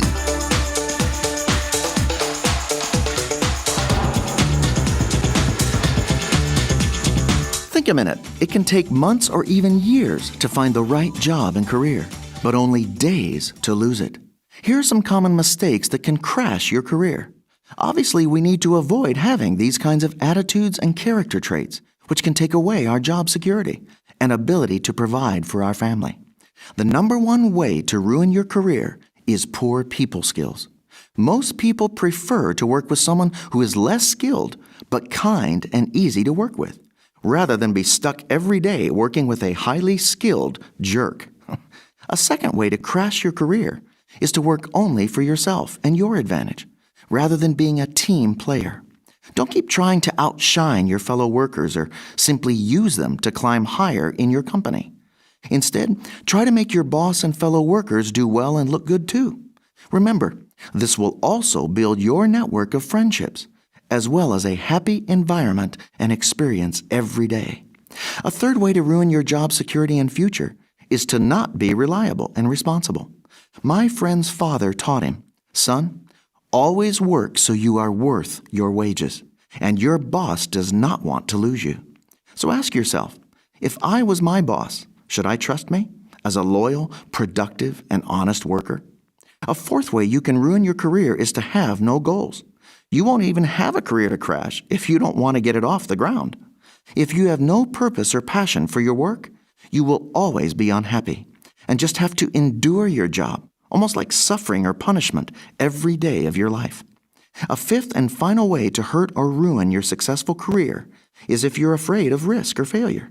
Remember, the greatest risk is never taking one. You see, if you don't believe in yourself, no one else will. So instead of saying, "I've never done that," say, "I can learn how." Always look for the learning experience and opportunity from every situation. Did you know you were created to succeed? So why not ask Jesus to help you start changing your bad attitudes and character traits? With Him in control, He can daily lead you into the life of personal and professional success He made you to have. Just think a minute.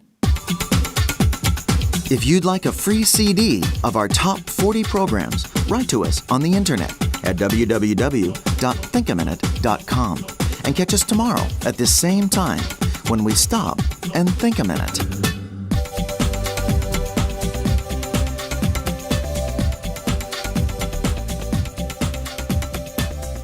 Talofa, we're the Katinas. Talofa, this is Pat Lam. Talofa lava o aola pimerana mau pela ulitio. Ile Radio Samoa tasilima iwa tolu amo.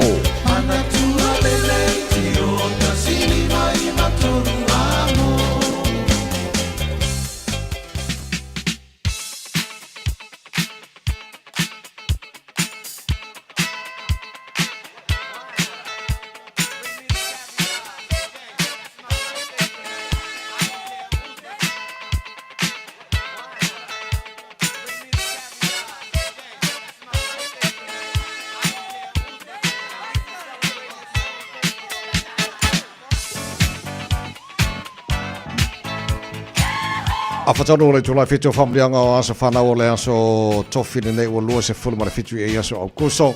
Telefoni matala mo oe tolu fitu tasi lima iwa tolu. Lo mo fuela vano lunga tanto emaili on air at radiosamoa.co.nz.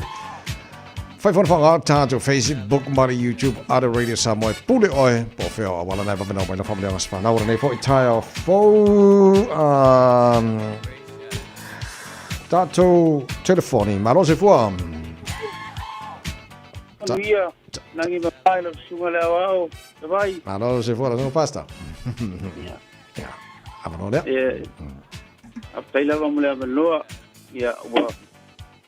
Mo fa foi mi inga mal fa tai de tua. Sai mal ne ya so mo ne yu pole fionga le tua, wa tala mele langi ni malu le tua e fa lia i man ni mo le mama na wenga.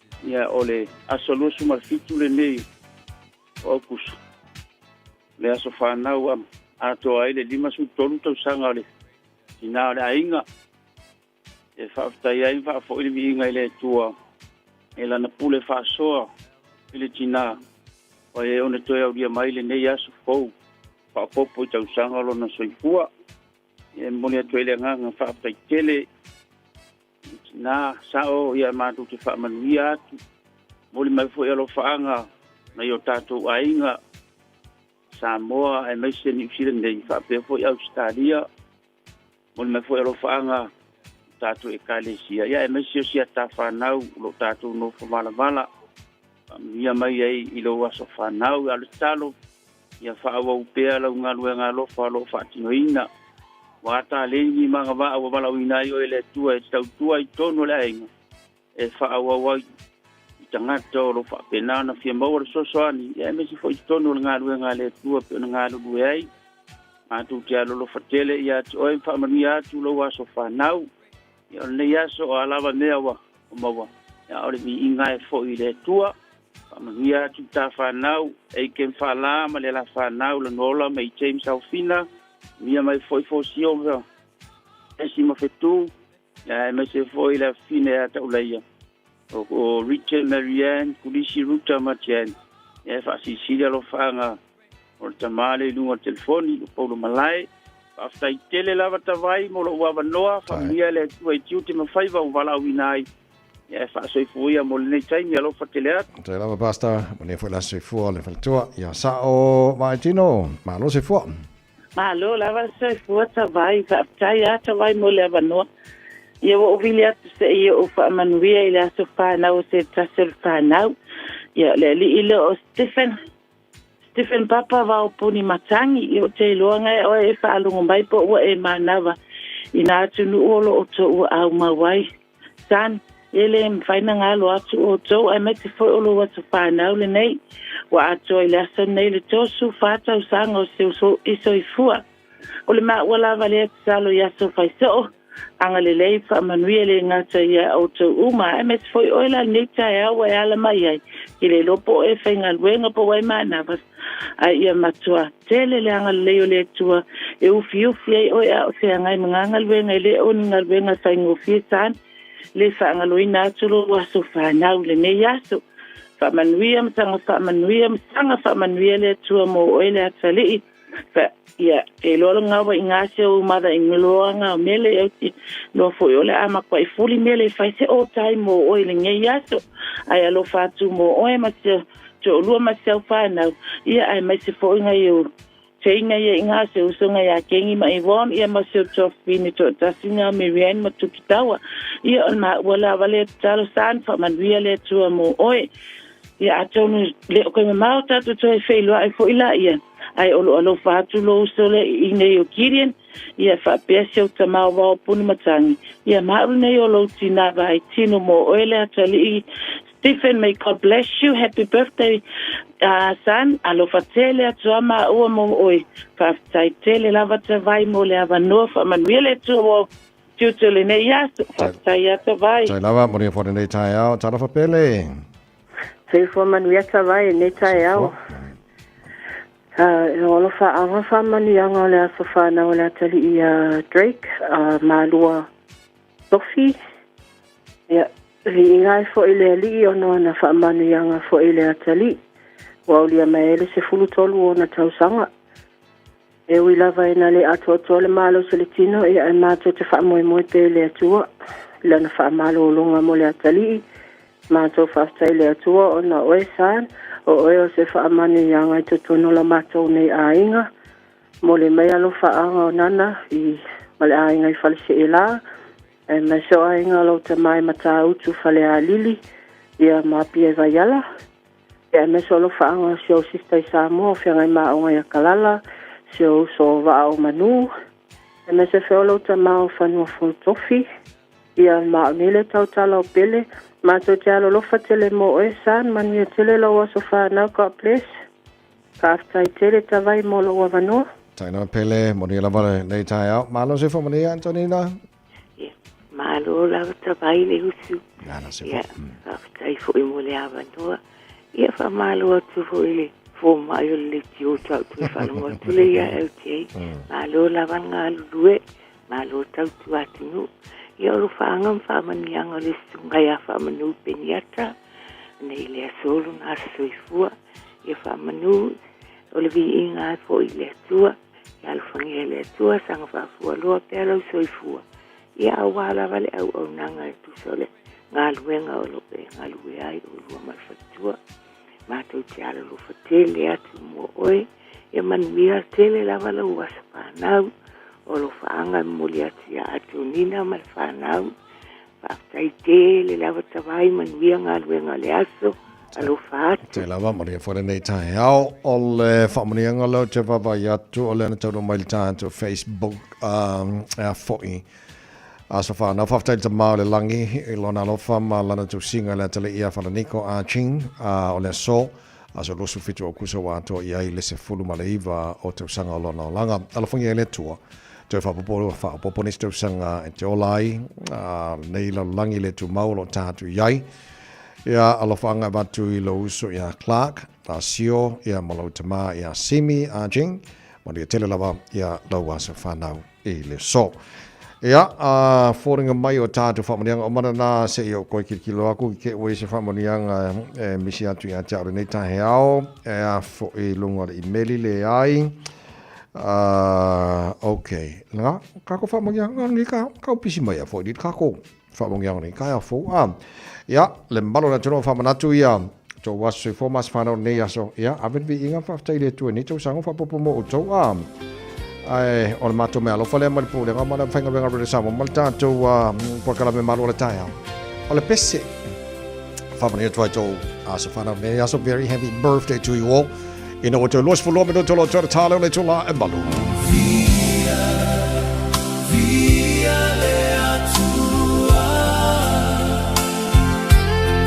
lona sua faia fane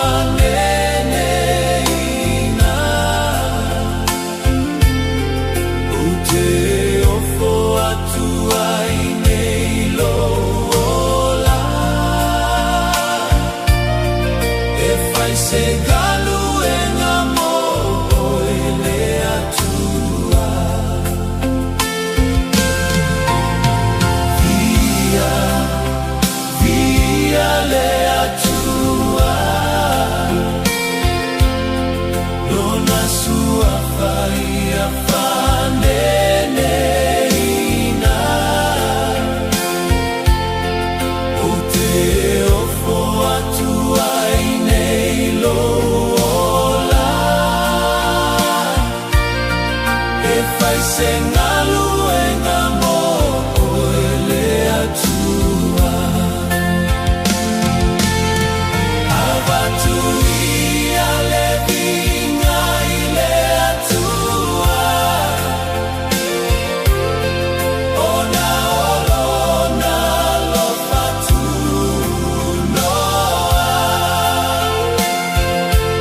cowboy le nei. Whaafafonga ma mai mo mai pea i le Radio Samoa. Yeehaw!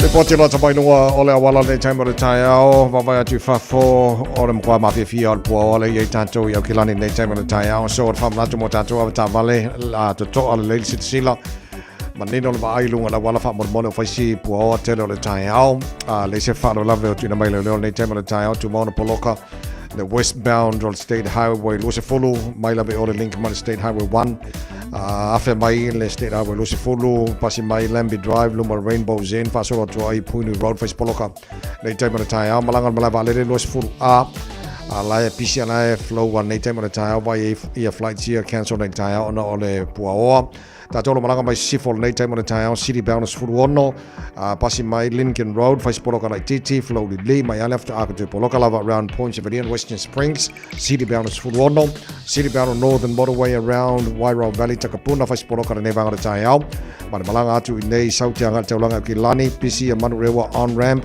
papena fo i Stomachy Road on-ramp, Hyde Brook, Tip-Top Corner, Mount Wellington. Poloka i nei vanga le tai ao, lunga nana wala, ale se whanu lawe tu na mai leo, le fo taimo le tai ao. Thank you for choosing ClickX. Hey, did you know that sending money home to family and friends if I click by Australia, Faber, New Zealand, to Bella for my no eye. Upolo sa baki manono apolima isamone. It's simple with 4 easy steps. Find more via ClickX. Sign up now or log on. Select some of my own send Inga will receive in no time. But don't forget safe and secure. Saungalemu oila utautua.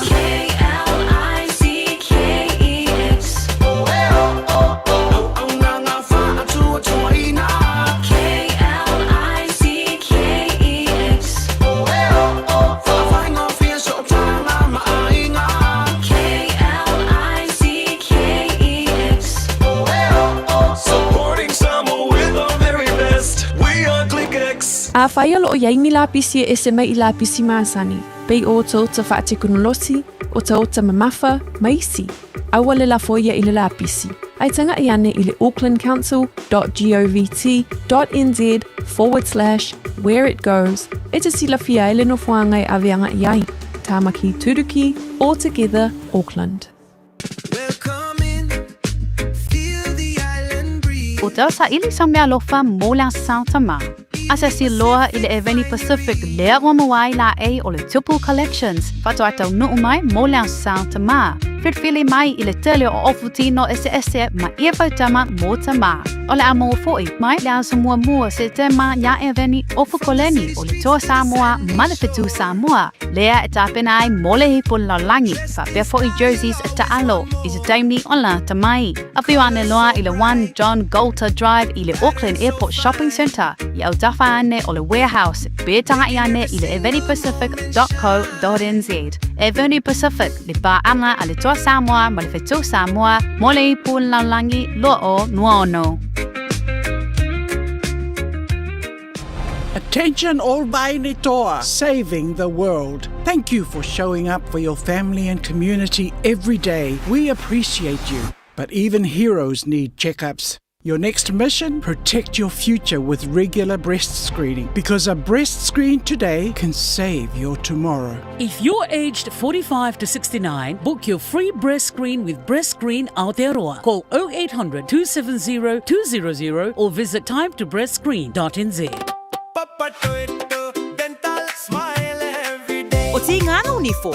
Whawape nei loi le Papa Toe Toe Dental. Ma whaongalau Community Services Card. E se iai lau nifo I le nao le fase fulu tala. E whaia foi nifo auroi wha ai ila ai lau smile. Susu mai pe wala au mai I le Papa Toe Toe Dental I le lua fitu valu whawalu tolu o le tua tusi tolu fitu lima Great South Road Papa Toe Toe. Papa Toe Dental Smile every day. O fia afistau tama I whaamomoli Samoa ai omi tele wa asami. O le AR Customs and Freight o le au nanga la foina whaamomoli le waalele. Air Freight. Vili mai alven I le AR Customs and Freight I le Old Watasi, Tasi Valulua, Lima Tasi Fitzweaver o lua tasi valulua, lima tasi fituiva, mo nisi whaamtalanga, mai inga. Tautua mo Radio Samoa no wato e se fulu ma le 2 minuto lo tore ta le ole tula valu ma na tolo maria o tai au le lofa maranga le o tano matai le langi nei matua ta pena tamai ti tai au va vena moni tamai ti fasi po or ka ko mai kina o tai au. Tia ma. Fetua tasi. Pa wa pa fi on tai au. Good morning.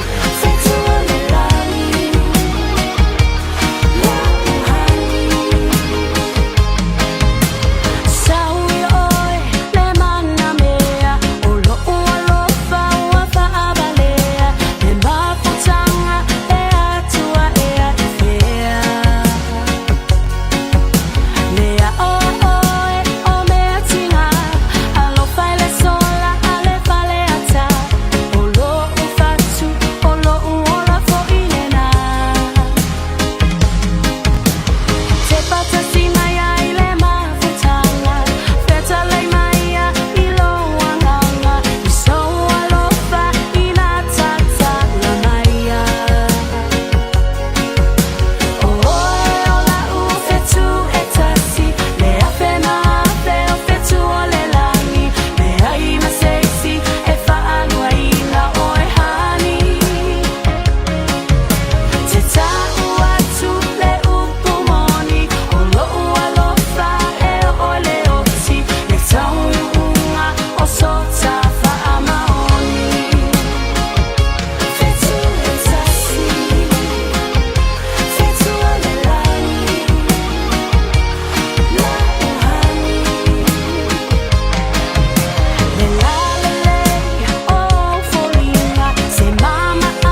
Wapikanga mai All Stars le tau tuar Radio Samoa ina watoi ono minuto lo tona tale o le itu la e valu. Patalo fale fionga le matua faiva, tulo ena Ioane Famausili. Ia o ye tona New Zealand nei se ia pa ile masino setema le tu zaliu Perth Australia lo lofte le mai le fionga pista a General Seal, mana inga mo to le tai au. Tano tana mai Samoa, a mai fa fionga. Au tana mo tisi, satu fia, satu pai te. Right.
Taraflava o David Tua le nei o lo e whaafonga mai pēi le Radio Samoa. Tasi lima I watolu a mō. Samoa I manuia lau whaafonga ma lau whaasausaunga. Usi mai alau whaafofonga o le whaapoponga fo ele nei o talafau mai Samoa. Awina sa mai mo oe e lau leiti o whaalongolongo le Radio Samoa. Tasi lima I watolu a mō. Whatalo whelo tātou mo tenu o nei fo I aso fau. O tātou wheroa I mafuta le whaatawhiti le ngā ruenga o tala mai Samoa. A lumana I le safara I le whae ungo le nei vai aso. E te tala I le whae uruina atu o sui whae atu. Mō palo tala I te tu malo palo to le vai maunga tolu, wha pēr whale ali li tasi. O le soruru le nei vai aso na whae loa I lunga le upenga te whae langi. O whae sara launga le vaenga whae upu whae e pui pui a I ata tau o tangata. Le mamori atu o na sui tau vā mo ia palo tala I te lua. O le tofa ia tāweu veu asa wili tua tangaloa. O le sui tau vā leo le pati wha upu whai mo whale ali li tasi. Ai o le fionga ia vai o fua I polu Chris Whaofo. O lo lato sui tau vā lea mo vai maunga tonu. O le no fuanga utu o le vanga wha upu whai e pui pui a ia te tau o tangata. Na whero I eisu I tau vā ma wha mautu wai le talia alo ia. E tau vā I le fua mo le pati o lo angai nei le malo. Ele taitonunga ele telesa mato ele telesa famtalanga pau wale se famtalanga ni vai ngor taiau ya fai o lewa si ilo bi mai te alu le famoi moi sailinga fo yo se sui fo yo le tu malo ya fale lili no meltas ya no wingai ela foi le asa o tau sanga ia talinga ia fia to farm tua ia matu te rio mai ia tatu te amata I le tua I sina talo e ale teritonunga e tatu uma pe na foi le si foi vaenga la to Samoa I le tua I te mi fa penei ia au tatu foi ia male la foi tu tatu o fa na o le tua ia ai o talunga o le afa pena man fa moi moi al fai vai ia le tu malo fa le lili no mertas ia tatu te fai au voi e ta alo ata maole o le uso ia e le ai foi se nganga e fa pena ona fa tu yese foi le lai tu ia pe fai se ni fa matalanga e fa tai foi na yo la tunga wenga ia o lo fa pena ona fa tino e nei vai tau ia ai se mato tu malo ia e le mo so tu pe mato million ia ai wole a fa ina lea ia ai la nganga lava yo ia nei me fa pena yo le porkiki ia e mania I upuna le tunu e ta alo ata mo le uso ia o fa mo moenga ia o sio fatova ia ma sio vai ia e mana ia foi leo sia temi pupu ia o lacha mai le fa moi ia e sia si lava ia inga ma ia o le nau ta inga fi tua mo le matu I tu malo le moi lava I tatu mai tua nga wenga le tua ia ai fi tua e sia matu I tu malo ele fa pe e tate alu suinia tamea ia te alu te fia au ona I le tu malo le se malo si e maua ia o ase me fo ia fa pena ona fa manianga mo ia fa pena ona manatu I le tu malo e fo le ngona ia sa lo foi wa auto sanga o misile avanole no fo ole vai mo tolo ia ele o ato foi le ainga sa vai manga ia masa ole wi pe fa fiti ma pe e u la vale tu ina me fa pe le ia le la ia ole o to foi me le wi esa we to fa to le numero le la tu ainga ia vale la tu no fo para vai mo fo ia ona fa pele se on tala afta ile tu ele leva no me se fo musmusum ia fa alfa tau vai tau tua mau au nei nisio vaenga mo foi de nga fa malo mo fa taile lo tu malo vai mo to ia o le talia foi o vala ia me se fo o fa nga ina foi o se me fa ina wen pos fa le tel leo ai me se fo se au nei tono le tu malo ia waria i vaenga whai a me se fwoi ni vaenga manuia i le nei tu malo talo pelanganga le tua wa i malo si a me se fwoi le to mai ia male nganga i loto ai nei mwhai on whatau nu ia fuafuanga ia ua ia wala au ia lo ni whatau vaenga dua i tonu le mato i tu malo ia o lea fwoi se tu wasasi ia po se anga fwoi wale to mali lo tu si silam lo to mai tau mai ia malu au e fale fwoi si nei futu ma le toto tamai mamo ele ngata e tae se nai ele leo sui nei ia fa pe foi ele pa ia malo malo le tu malo wa tatu van no foi talo le ngango le tua no fongia lo fio tai tai no fio le de la epa ia me se foi le su tai tai ia fa lo tu sima no foato le tatu vai no fa fai ia ia le sa fai na tinama tama le tatu vai no fa fai ia lo fongia foi nei tu malo ia io na ta pena nga uma ia mai se foi le fai nga fit feelinga nei au nei luluangia ia tu mau pelo fit feelinga le dan Di vaenga o sauduanga ma whetalenga mai sui whaatutu, le tō whātā veu asa wili tua tangaloa, ma vai o fua i polu Chris Faofo. I palota la iti mo ia i tu malo ua mauti no foi, i tā penanga le vaenga whaupufai o le whaatuatua i le atua sa mo upatasi, le sauni ai o lātou foi sui whaatutu, o le a whauru suafa mo ia whai ngā whiriwhiringa i le masina fong. O le fungala au o le te uila lanu mumu sa avea ma whaeilo ilo. O le vai aso na whaengoa mua o le te uila festival, mo le taurus furfata usanga ubutua nai.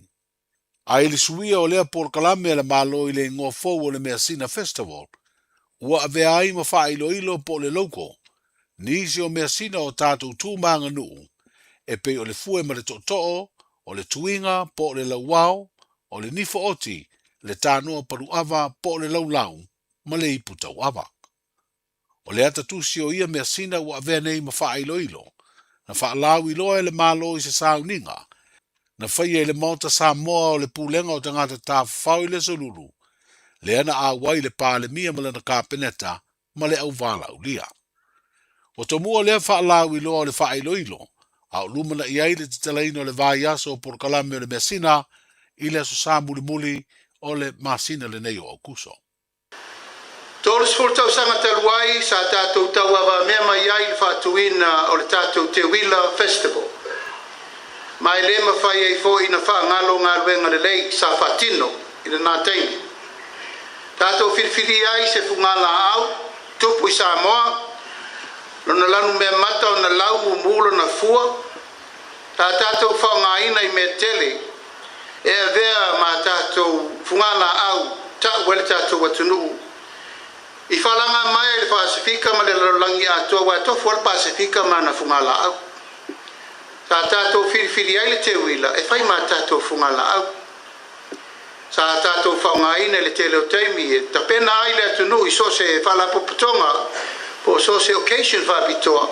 Te unga whale, te unga wharsata, sui ei ula, ma tapena e to tofa matango fie mai sa mo atoa. Tātou wawaila le tā ua po le nātei. Whama pui ai le tūlanga o le whamatango fie ino sa moa whawa ai ma nuu ma fianga. Ma tātou vai ai le ola lau siusi o le Te Wila i Samoa. Ai ai le teletonunga e le te tau o na ngata i le vai mamao mo le lumana. Wa te tau o na tātou tiltilo i le isi la sanga pe o na sang nol te tai o sang ninga. I o tātou mana tua o i whabai. Na tapena o tātou matua. A le tātou ngā luenga wha leia tiri. Na mafu ai o na ael tō whai swinga te tele o mai nei vai tau ma le tatou lalolangi. Wai loa sa moa le lalolangi atoa i fungala au ese ma te unga ese. Peitai, wanga i mai swinga te tele wa te tau o na tatou mata i tūrele wa mata na tanu mia tatou. Wa tatou wawai fo i swinga o le lalolangi o mai wa mata ino mai si tu mai sianga nuk mai whafo. A isi atunu. O tawa o ina tātou toi whamanatu i a tātou lawa, o tātou o Samoa. Mai o le tūmaleanga nuu wha Samoa pe o na Samoa tai tai o le Sauninga. E le ai se Samoa o soifua le lalolangi le nei, e le pele i a te ia, lana nganu barana tu maleanga masani e masani ai tata umma o le ale tu maleanga nu lea o le nganu na o mai ai tata o tata matua matua tata matua mai na fana na mai na amataina Samoa o le nganu o Samoa e fa pele e fatu ya te ia lona fasino manga maona ala ai pele ya te ia ona fa langilanginga o ona fa langilanginga o aingo tupu o aingo nofo o aingo papa o aingo matama ma ainga tubu mapuli o ina o le tato fasino manga na o ai tato tofu uma tato mai tu malo swafa o aingo fasino manga ma me uma na tato tupu mai ai o tato le na se vai ngor sa unga le tai o le malo le fionga i le palemia sunga la udi le mali e tole o te polate wa fosi i le whaalau ilo ina o le whairo ilo po le loko o le Mersina Festival. O le stofil nei vai aso o whaatino ai le Universite o le Pasifika o lo i e la fua lana polkala me masani i te usanga te tasi e te tala ai le avanoa i whanau e le atunu la tau te moli mawina nisi o a o onga i to mai ese o lo mawhai ona su e nai tu si pasi ma whae longa maua lunga i to tonu o lea la o le Universite le Pasifika i saute o lo i lo tātu o tino. Stasi leo porkalame maua i e whanau le avanoa e whesiringi ai whai a onga me o ngā lulu e le Universite i vaenga tā ua e te tauna tā pena i ai pe a whai e fia su eina se whae longa i se mata upu e pei o to mai i whaatoanga masu e suenga whaasai nisi a to ai maisi to mai o mawhai o nā o uinai to tonu o lea Universite. O lea porkalame te walunga i whaafiafianga o tū manganu u wha Pasifika e whaatino e alo ma whanau o isi foi atunu o le Pasifika o lo o a o ngai to tonu o le Universite. O le wha unga lea Universite ia me o le tausanga nei e lua se lau lua se fulwhana wha manu e nai i tū si pasi ma wha ilonga tipiloma wha pea tikeri i to mai i mata upu ese. I lea o whainga se lau onos fultasi ta mai tai ai onos fultonu ali mai le ngata i alo ma whanau o Samoa na wha uai ai wha pea fo inisi o li ma ta mai tai mai atunu o le Pasifika. O whairoe se sui o le pulenga o le lakapire le lulangi e leo iei se suinga i polokalame o tālonga wha avao malo mo le tātu au lakapire o le manu Samoa wha pele au o ta mai tai le manu Sina. O whailoa se so upo le pulenga le lakapire le lulangi se li poti a le leitioa New Zealand. O le whaau au pea o tālonga wha avao malo wa whiriwhiria iai au lakapire le atunu. O lo turi matai ei pea ma se tautonga le leia taunu iai. Le tūlanga le mautonu o le pulenga o le tālonga i Samoa ma le whaanaunau tainga ia lea a fia le lumanai o le lakapi ma fuafuanga ua whaatatia. O le manusina o lo sauni i se tasi o tāmido sanga tā ua whaavao malo i le masina fau o se tema o le awhia le i Hong Kong. Le o le a tā aroai ma o le kapia ta mai tai ma ia tunu o Brazil, Fiji, Hong Kong, China, Netherlands ma Sepania. O le manu Samoa o te pena i le vaengalo na lua o le tāmido sanga o le Nations Cup i a November e whelo i eima o le kapia United States o Amerika, o Chile, Kanata, ma Uruguay. Au lumana i eia tā longa tā ua mo ia au le kapia o le tātu usino wa whaeroe le ofisa sili o le pulenga le kapia Samoa i le leitioa New Zealand. E ono whelo a iro tātu usino mani au lape pe a le talia le malo le tua lalo le kapia le lulangi e whaatino se ilo ilonga o po se review i le tūlanga o lo iei le tā longa le kapi i Samoa. Tala i o le nei aso, seifua. Pui lo a inga i le tau malulu, au e te whaatali. Whaatonu nei loa lo tui ar fulu, a whai ngono li mau tau sanga pe o vatu, pe maua o e singa se tū mau, mai tanga, po maua foiso o alo i singa se tau mānawa, e ma whai o ne whai e fua lo tui ar fulu. Tanga iane i le upenga te whailangi, bookmyvaccine.health.nz e vave to whaingo fie, mo whapesili manisi whamtalanga, really mai le vaccination helpline, o valu se lau, lua valu lua iwa lua ono, o valu se lau, lua valu lua iwa lua ono, po o le fono, o valu selau, tolu ono whāwalu, o valu selau, tolu ono whāwalu. E siri le poipuia na I loa le tonga whitia. Whai nei loa lau tui ar fulu.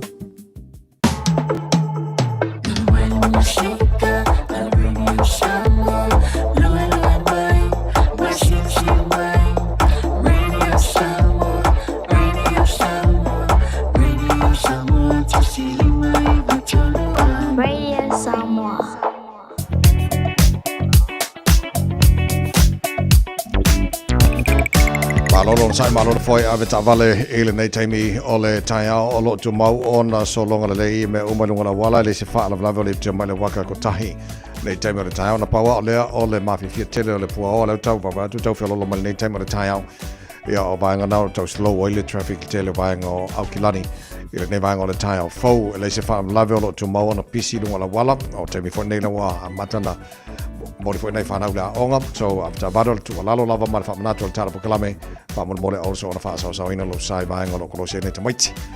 Ia mavel wha mo tamaiti ne sao ngare mora malanga tu la onga nei foi taimi ole taihao lo tu maona po local westbound, or state highway lo se fulu around Lemby Drive and Poinu Road, nei taimi ole taihao, tu mau foi on PCLF flow ia le malanga malava le lo se fulu a, Poloka around Western Springs, Point Velia, mo tatolo malanga mai Seaford Highway Furuono, fa pena foi Lincoln Road on ramp, mai manga il flow ole southbound of West Fulu, mai tano Point Velia, sek manga nei taihao, na o Tea Valley Road and Wairau Valley Road of Vatu, Poloka North and Motorway City bound, nei taimara taihao, and also around Takapuna and Northcote.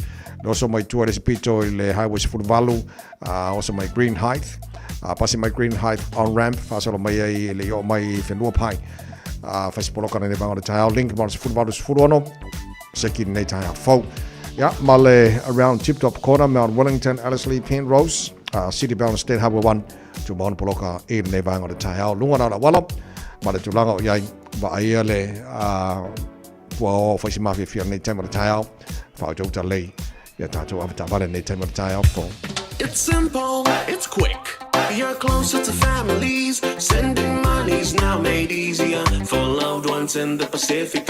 New Zealand, Australia, to Samoa, Tonga, Fiji, to the Cook Islands, to Vanuatu. Connecting Pacific families. With ClickX, you're secure and safe. The lowest fees and amazing rates. Now helping home is affordable. ClickX with a K. Reliable. So sign up now with ClickX. Let us help you help home when they need it. We are for the Pacifica. We are ClickX.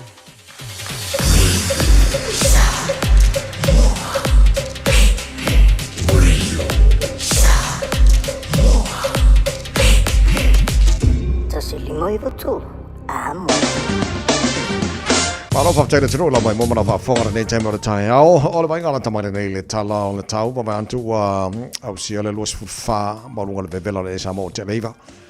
E mai ngana taihao la stoffi. Tu mau ngana tau le soe awa oalang le lei. Pa uti muni sa mai ngana Samoa. E le so. Pa mai atu e o le luas fuwha valu degrees Celsius. Marunga o le vevela le esa mo le so luas futolu. E lona mawalalo.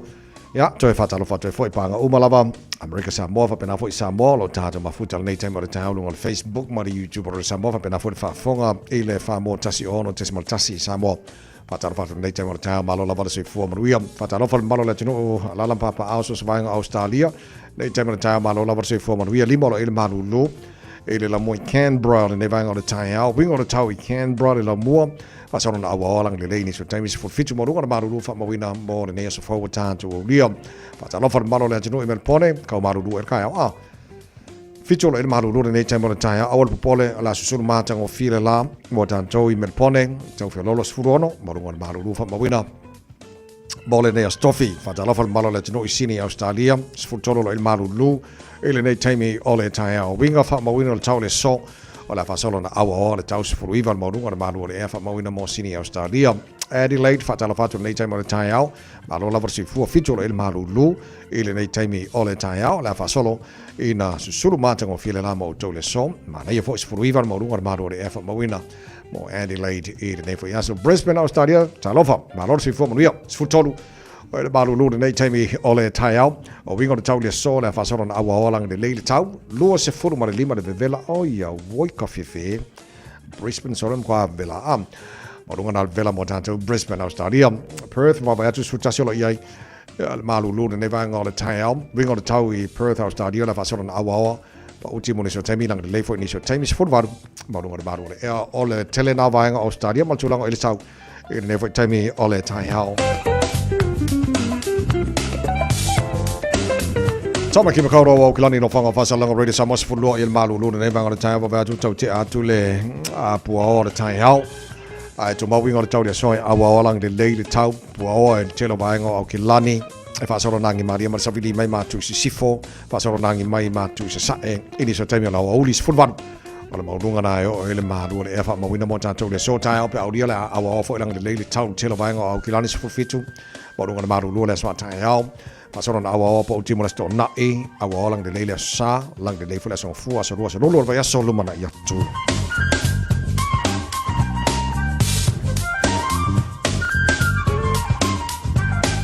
Vai ngala tamana na ile talo le tau nei taimi ole tai au le tu mo le Radio Samoa ina o lua se fulu mo tasi le wate anele tu la valu faina imsia tano tala me Samoa pe ona tu na mai nei foi tai au fo la te fasala wina mo pe tale tu la se fulu mo le lua ele au le so taurungo taro tala mai Samoa nei vai so tala valu ele tai au e se mai tala mai Samoa o te baba ia tu te le fa la velo tu puitono ne po tua oi masaina le sipito tua oi ma Tibet le sipito baba ia tu o lolonga na matua e tafia o mai le tele o vaenga ne po nei le tai afa valu le taimi ne po o lo tau vava ai pona tonu le mafu anga ai foringa mai e tele nisi o vaenga o le numera lata mai la utitilo atu ia la wonas fu lato mariliu afa tu lale li potile o te fa la wina ia te oi e le nei time o le tai o se la wonas fu lato mariliu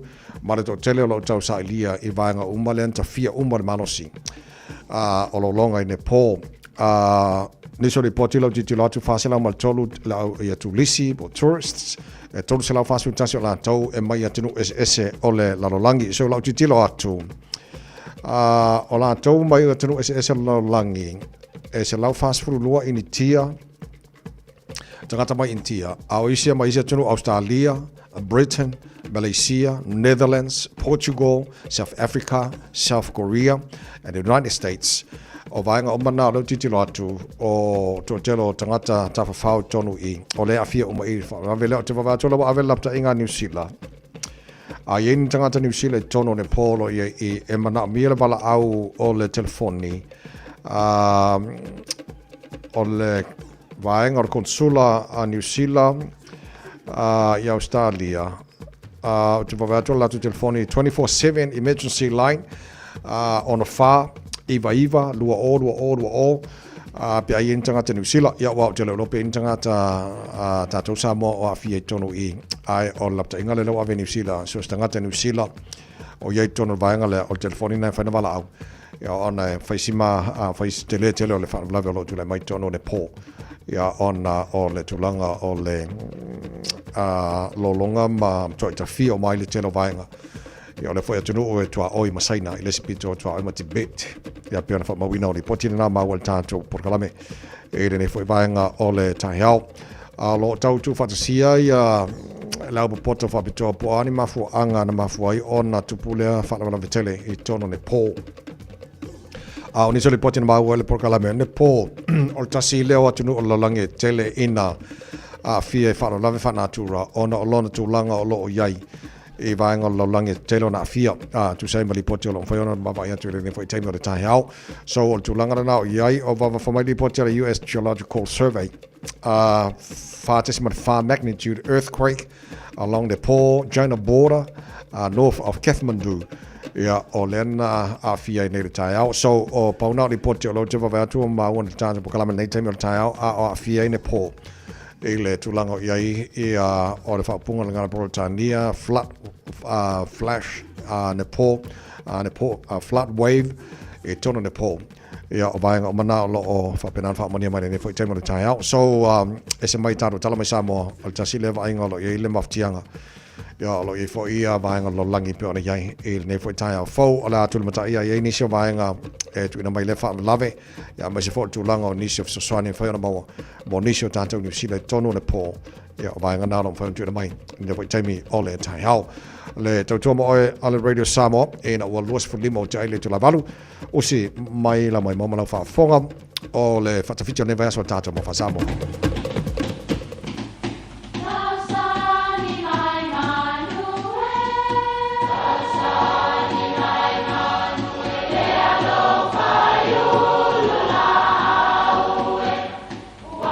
E o whanga manu I ululu o la au, awa e whawhanga I funga o la au. A o le tangata, e whawhanga I upu matala. O le mawhileo o alanga upu mamuanga ngana Samoa maona whaapongai, e a fua I lona si o mianga. O lona lea sao I le whaatufunganga o le iloa whaale aso, mai le tautua se ia o ina pule.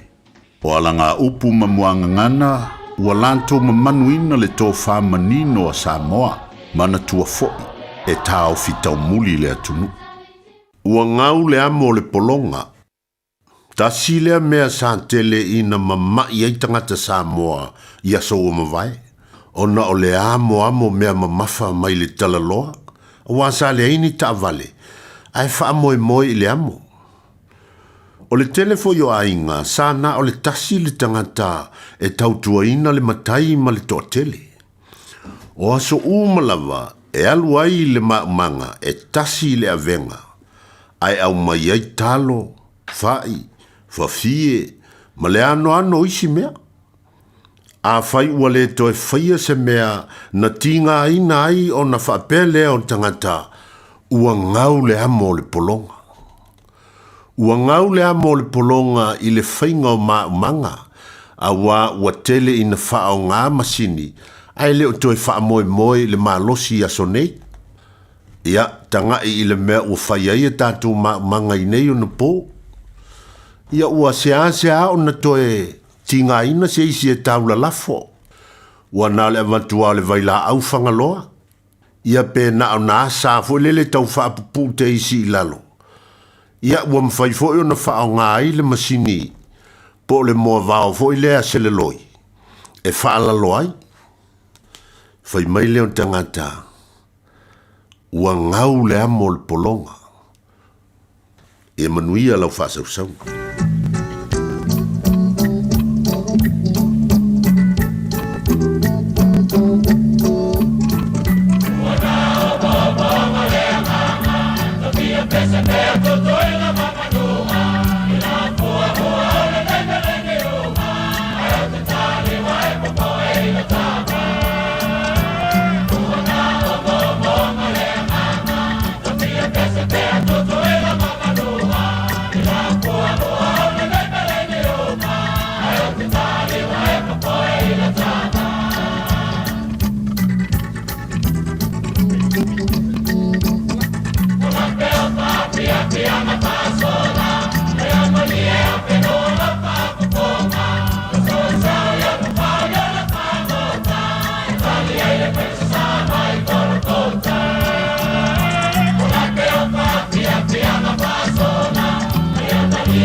Falava o le siufonga le nei o Samoa, le Radio Samoa. Hey, are you cycling this weekend? Yeah, heading out tomorrow. Okay, remember to have a Eh? Yeah, go hard, but have a first. And wear all that fancy protective gear you've got. Because You're the best with getting the kids to help in the community garden, and we're going to need all hands on deck if we're going to get those tomatoes as big as last year. Yeah, those tomatoes were like volleyballs. Will do. If you get injured and can't help in the community, it affects others. So have a and think, if you get hurt, who gets harmed? Find out more at acc.co.nz. O e sauni malanga I Samoa. Maratua lola mana rento solo o maua ai so sei tu ai ngā taavale e talawhea ngai mau mana onga. E mawhaiora piki la taavale mai le malewa le le whale o lopo o whangalii. Whaapelo tātou o fisa au tui ala fua. Pe momoli atu fo I le whalitali malo o loo e whaamautu ai. Ai ngā whaabitoa. O lo ia tātou insurance cover e te fili mai ai. E nani tupu se whaalewalawe ai o loo iai le whaamama avenga. Maratua lo iai le tātou account New Zealand. Pe lafosa fo I le moana rentals e whaonga ai le Pacific Easy. E whaonga ai lau credit card e whaatino ai le tongi na o lo sa. Mori si whaamtalanga wala au le Pacific Easy I le ovalu se lau. O tasi ono po onu mera masani au kilani. O le lua fitu ono fitu iwa fitu wha. Po le lua fitu ono fitu iwa valu wha. Talo sanga e transfer o I le moana. Pe asi siane le tātou Facebook o le Moana Rentals. Po le upenga ta wha ilangi o le moanarentals.com. Moana Rentals o laupa anga e taitolo ina oe. A oe malanga asiasi I Samoa. Le Shine Dental, susu mai I le latou whalefou. O te le ma matango fie, il whaia fōle siaki au o loa, whaapele ni whawhampi e tasi. Moe wale stala mai o fōu mai I le Shine Dental, I le nau le 5 selau I waiva tāla. Whaia fua quotes mo le wins ma le ACC, patasi ai ma le whai fua o tong fitinga, moe sfun waluto sanga ngai lalo. Le Shine Dental, hawhia mai loa I le 5 Great South Road Manukahu, telefoni 255 255 Shine Dental, your smile, our passion. E ia inga whapito. O le Samoa Realty, ua whaatutua I Samoa ma Amerika Samoa. Ua lata I le whaasifulu tausanga lana au nanga. Latau te whaatawina whanua ma whale, whai alisi o whale ma pisinisi. E o I le iloiloina o tau o whanua. O le Samoa Realty, ua lava le tumai e fisosoani atuai mo oe. A e fia tali tonu, whafsota I le telefoni, o no walulima, lua whawalufalua. O no walulima, lua whawalufalua. Petanga iane I le samoarealty.ws. Samoa Realty, our island, your home. O tau sa ili sa mea lofa mola Santa Ma. Asa si loa I le Eveni Pacific lea o mawai la e o le Tupu Collections. Fato atau nuu mai mola Santa Ma. Whitwhili mai I le tele o ofutino ese ma ia fautama mo tama. O le amo foi mai le aso mua se tema nya Eveni ofu koleni o le toa Samoa ma le fitu Samoa. Lea e tapena ai mole hipun laulangi. Fa pia foi jerseys e taalo. I se taimni o la tamai. Afiwane loa I le 1 John Golter Drive I le Auckland Airport Shopping Centre. I au tafa ane o le warehouse. Betanga I ane I le evenipacific.co.nz. Eveni Pacific le pa anga a le toa Samoa ma le fitu Samoa mole hipun laulangi lo'o nuono. Whatalo wharaporenga Eveni Pacific ma leo whengaruenga ma lola wa whaftai mo whano longa long whai ona langanangoi na I le maro o le tae au Radio Samoa wa wali taimina le tāra pokalame tua I le ele.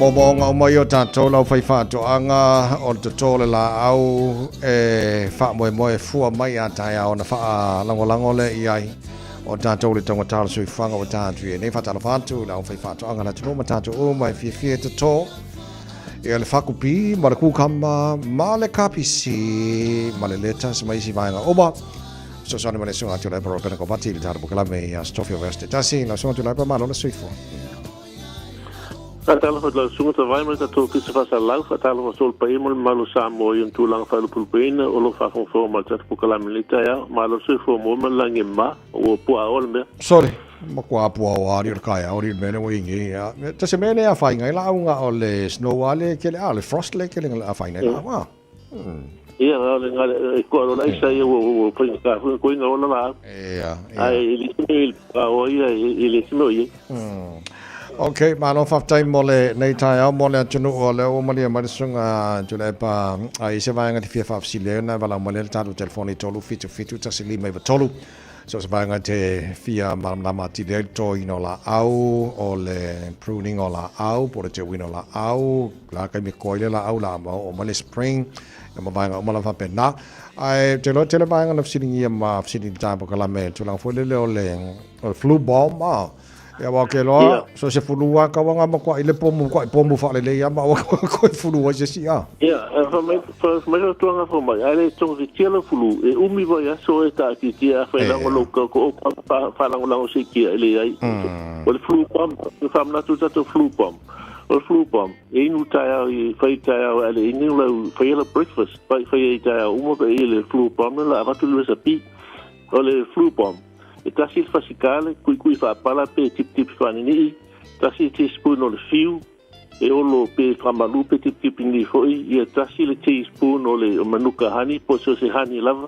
fa tirel spoon le teaspoon e mar suol ti polo e ave tono le vai velan se eu la ele na inu la ele o flu pom na mangaya kamaranga pe kiu le ia tono o mangale ma fu ma le flu ka ko Yeah, ole ni singa from ole ni singa pe virus sia mare ma fu meranga ale hani fas wa u fa I ti polo e mata lai kidney stones ia mare fiu nga so nga ponai ia la nga flu pa ma lo fa tai la nga tel in fa mo tanto I fu ala o fo mai ele fa pe fa la nga tu la nga le ai vai e la fo ia va nga io o fo nga le tu wala mai la yo ke lo me ngau lai ka ko sa moi la so wa ding fa la sa moi la so io ona io ma la fa mai o antibiotic gasoni wole ko I la I wo ka le ko wil me ala antibiotic ka u ala o le kale que se natural antibiotic e ko wo ka ma ka ma lo fa la o le mo fo ma ya le na a e fa fo mai wa aru le malu ru nge vai kai mio e polong al fulu nga kong ele pomu nga mo kwa pomu fa de lo ya mai si me fa mai ole the something about the chicken soup in the winter ele so strong il fo il flu o chicken soup kong e so swala au fa malo si ia fa malo si lo immune system malo si lo immune system o malo si lo kin te atu fa mai ole o tino ya le na telefone ni si vai nga fia so son melo sunga mole tau si al se fo malo ina fo la tino ne ve temo le ka maruru ia le ka mole o ke bine e o la ua matan out ia vegetables to temi o power vegetables la sa o really termine so ko nga ka pisi lava lettuce broccoli cauliflower brussels sprout menga la o really termine la fa ka mo filo fa ka mo seedlings na mo ia back in sale for my teen food o panis Lai ita iono ia seedlings tree tas. Ai o sia sile tu leono ia me la o mana na lai te tono tree tas. E sile na lo ta family ma volte me al tree ma si me fa pena. Sile le me na ma tu to lo ya. Me si me ato to vegetables. Tu lo se slack pellet. Me la tu se la to nga papa ma si tu on packet nga le plits and ngol brand nga mo ile. Wa kamanga a ko fala wale si slack pellet la maka wale ngi me fa ile le paki papa e ko jala ke ko fa mo ke usur ka ya e ka umar ka pi se fa lo supo ke la ko wale va mo fa wale va mo fa supo la bodi na to no o si me temi ta pena por pala pa pe tele mana o ke to poto to fala o sama e tomato ma pima kukama o tu sa o ke to pato to already really kama ko ia il spring ole va to termine se longa la wa vai wa out garden center ia ngai lo fi ko I wo sto to okay wa ko ke ni so le frost pe ia kama okay ala infanta pena ia moenga foi le pole pala ta per parla ma va tu ni compost e mix fa che ale isa compost no foi fa ka mo ka compost le mo e fa le fa to a compost le fa il canto e fa ta il trailer load okay. Ia. Kamalanga vakwala ruru ilu. Ia Central Landscaping or company le ma Wellington na whakawai compost. Ia ko malau tui lau kuai. Ia. Kamanga vakwaruru ngola parpala lau kapenga oro ka beko ia lau kwa I mga mai foi parpala ia. Okay, lelai alo tu va tu am sano mam lam umana tunu ui lau fai fakwa ngan ki kai berkai. Ai orto. Se tamana na vala uma so mai wo le furo nga vo ko ko kipi ko la vo ka ki vo ka ku pon ka ku la vo. Va tu le fa sa statu pu malo stasi ave ese statu a toro ni bito la le umi la fa ngata lo la yele. Ai wo ikas ko inga le fu la vo ka wo le person fi vale le ku e fa ele. Yeah. Okay. Okay, lelai te lole pruning ola au fo nei taimi lau mai langa de la sui mat tawa. Yeah, kemi fa ngai o feature, kemi pruning feature. O feature e pun fa va le e la tu sa lunga fa sa la le fa la me auta. Ma o la o lo ye la fa va. Oni pipi Mona tua va se va se lingi la le mele na tipi pe va se va li vai. Ni mena na esa tipi. Okay. Ona mele la popo ai si features le wa o je la popo o je la pe power ko nga. Power tu ai e variety. Le swim ala iti la la popo fu. Ala iti la le toi. Wa kele la o kele fu nga me ya solo ma ni e fu. Okay. Mana the list branches the list nga ko la fuatele le ngate fuatele fu la popo. Yeah. O tele o sila au ia na pepe umar mai kamera manu du le la amakan ko sa le spring ko te tongo mai ai. Ia kamile le ya fu nge kong nga prune ma. Ia la to pun la pe le peaches mo palamu no me apu. O la una ma pisimen. Ia. Yeah, ma no fa tai mo na tino o away le songa tula pa mo lova so le lumana ele la start po kala me mo lova ya so ai le faila wana vala wana ila mana mai lona telefoni vala wana yai ya ai all 5 plus a day ya le si va ngole tele fam na tula tino wa tula pa io lima pe fani ni food me vese po sa vele ila ku kala so kwa ki le alo sa ko a sui fa ko lu va so nga lima ia o ki le alo sa mo lo e foi tanto o lu su pe se no mineral no tamén ia ele ato to malos ka le fa nga le ola ele si malos ma lo fa temol ta por club ne fo ta ya o ya fa pe fa na vala watu la tno ya o la telefoni pe ya telefoni o lo tasi lo le mtolo no I valima o lo tasi lo le mtolo no I valima fa temol por lo club ne fo ta ya mo le ne ya so ngatu le e va tai fa so foi manu ku ko ne va manu ku malo lo le lu va so la lumna le so ngatu le por ko vati mal tar ko la metua ile ne ta ya o to es fu fitu I leiva le tino fita tu ngatu jama kan ne ta ya malo la baranga halu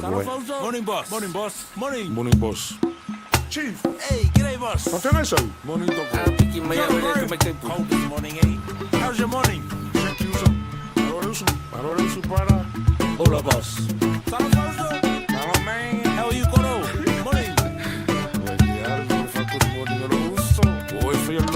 Boys, make sure you're kind to each other, enjoy your day, and if you have any problems, don't hesitate to talk to me.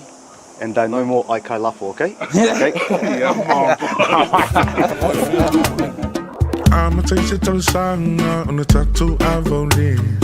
Talusi on the wing, I'ma say see ne ilove. Fai mal fai te ngalu mal fai to talon fa to si mai manu ya me uma. I fight with my passing it to my mata. Have I used to boss if you money may your matter.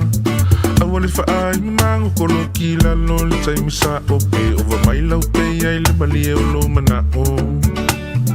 Tikile sope ane I sana lifi. Fo to ya anko pe afisi.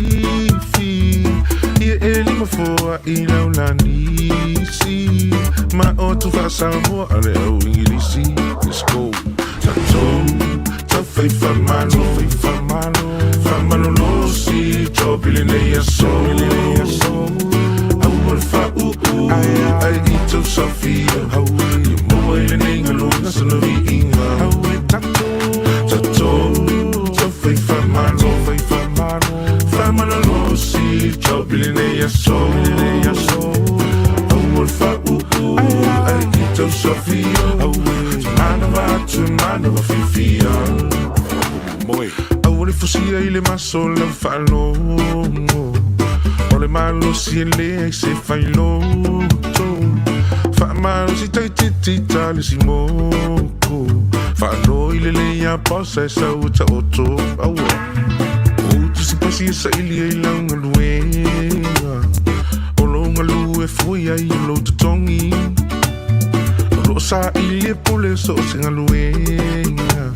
Ele ole tu si pasia ole tango ta whamaoni Tatele to pole ni tatu si pasi Tu sa penu tili ta whapalangi A ta whamaoni a tu le tunu tima whi au masani E te ea e te e tu e tangi E umane ua yesera tu masati ni le ami E manu ye na lo nei e toi malu ye le langi Tatou, tau whai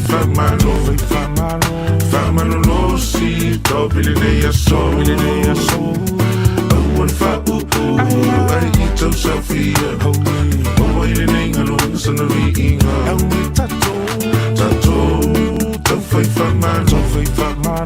whamalo losi Tau pili nei aso, au an whau ai i tau sawhia Mana wa fifia Ia, laa mai ano A whai ua iau a ono tutongi Sele ilonga lui ma le whamaoni Whaate alau tau langa O na whai leo fuafuanga Ma mana tua samo i lau whasomo sa whamamoli Whai lau singa masani ma le oli Toi tutu foi mana vai so i le loni Ai se iau foi la i le aso tongi Whaatata whauma au whai ai la mai foi sa masongi Au ai te ai u ina ne ia se oli E ai se atu i se apu ai whaali mai pa umoli Mawalo lau ngaluenga ko anga i kakalo Loko mawalalo Au ai ke chiki ai whaalo alo Ko anga i fasili ma wawela uapo Au ai ke papule fua oi i se mea Au whai ngaluenga lai le vale O lai loa mai o le ngai ke pase e o ngā E se le so enga lo pasinga O le i mawalo pei Le whai lau tax Mai le i maua u pepa A e usu mai e relax Waka kau o ngā pase me malo i lo pack Sau Pack, ship Au e te tawhau Vai oi i tuli le usu mai tai au Back, ship Au e te tawhau Vai oi i tuli le usu mai tai au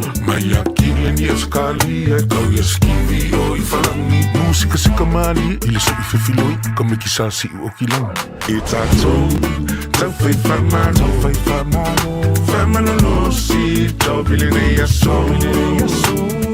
Au an whau ai i tau sawhia Maua i le nei ngalunga sana vi inga Tau whai tatou Tau whai whamalo Whamalo losi Tau pili nei aso Au an whau ai i tau sawhia Mana wa fifia A whaaita oe e seisi Ia e ono sa i teisi O alau lilo tama wala lo A malu I fale malu fafo Au whaingaru e ngā whea lo whani Mata utile naka mupani E amu ia le na pule siri Ele so ona whai e seisi Se amu ia le na pule siri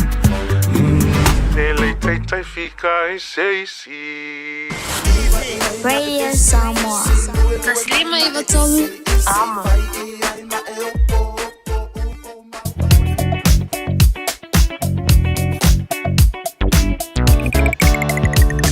lolo ona sai malo lava pale lunga na wala ta vale nei time ona tai ona ta to the Spotify o mai lunga ole a wala o te atu pisio nisho mai ona wala nei time ona tai o tau lolo mai fo man pua o le sa fe ngai mata to yo kilani e nei fo tai o fo wa ba tu to pisi mai le malanga mana ba le lo sifuru a ole lang cancel nisi flights nei tai o te lo le la a to fa wa nisi fenga malanga a company valele ya te lo le fasi pisi mai la to malanga mala valele ni temera tai out to mono poloka le ofelo lo mai poloka le westbound state highway Lusifulu around Lambi Drive or the highway Lusifulu to mono poloka Istamaki Road on ramp city bound state highway 1 fasolo twai high brook tip top corner Mount Wellington Ellerslie Penrose vanga pisia ia temi umalava o le tai out ya mana so foi la to va to le mo mai va ku me wa fenua pai mo tato sifo o kilani le vo mana mai fero lo mai le pisia la flow mai ya the northern city bound northern motorway around North Shore Warravale Takapuna North Coast nei time o tai au so lunga la wala nei time o tai au le o yese far love tu le mai lo mo tato o ta vale ma lo on sai ma lo le foi fa taile to lo wata te atun pu all tai au ke le lo piko oro e fa fonga mai a mo nei manu ka no fanga pasal langa re samo o ba ku le o lo aku yang yu mala au la ya ma o le langi ngai kai morkai a lunga na wala e tamer tai au after vale o le tu ala lo mal fa manatu ale tanto pokalame te urunga ia tanto le poti marunga la wala o le saunga le mua oe o lo fa foina le tavale saunga le mo pasesio lo toro tavale lo e fa foina ma le saunga le mu io tavale feo ai so se mai ngora wala o le am fa no e lo fe malanga inga o le ne yaso o lo o io a le poti lunga la wala o na to fa longa ale ClickX. Thank you for choosing ClickX. Hey, did you know that sending money home to family and friends is via ClickX? By Australia, for New Zealand, to pay for my no eye. Ubolu sabaki manono apolima isamo nei. It's simple with 4 easy steps. Sign off via ClickX. Sign up now or log on. Select Samo Mao Miliseng Ainga will receive in no time. But don't forget safe and secure. Saungalemu oila utautua. ClickX. Aunanga fa atua tuaina. ClickX.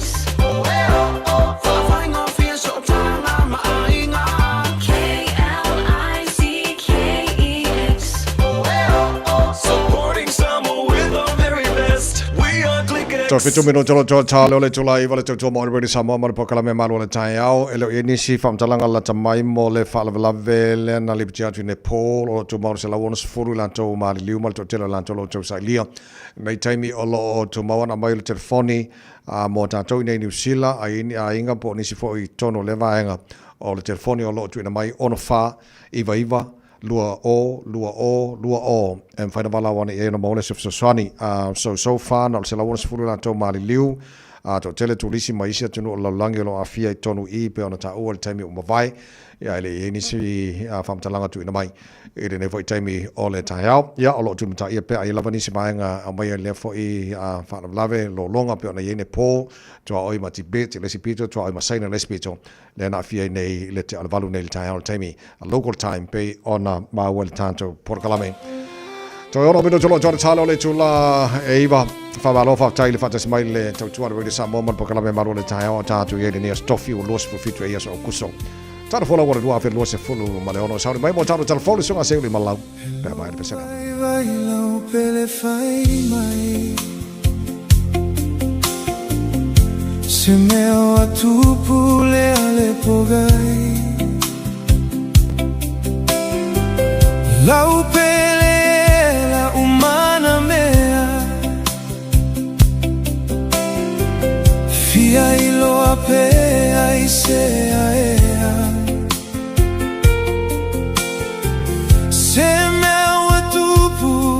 tau mai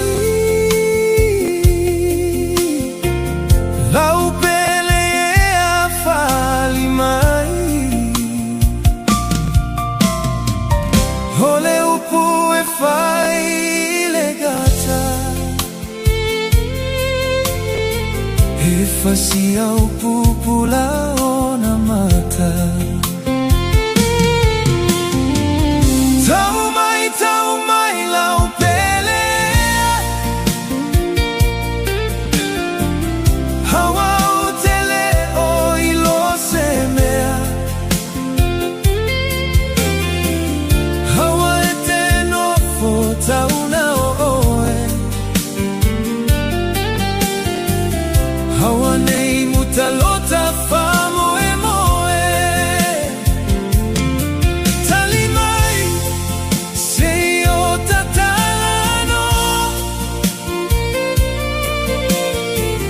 Lau pele aua ete fano anoa Po alava mea ua tutupu Ia ea iluga o tauru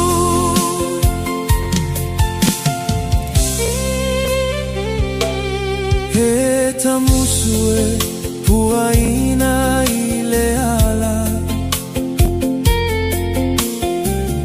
Lagona ile fatauva Talimai tafia malama Aisea waleva ai mai o mata O afai gatana e asa mai ai O a ulava nei sau tau mafai Halo fai a sei talano amai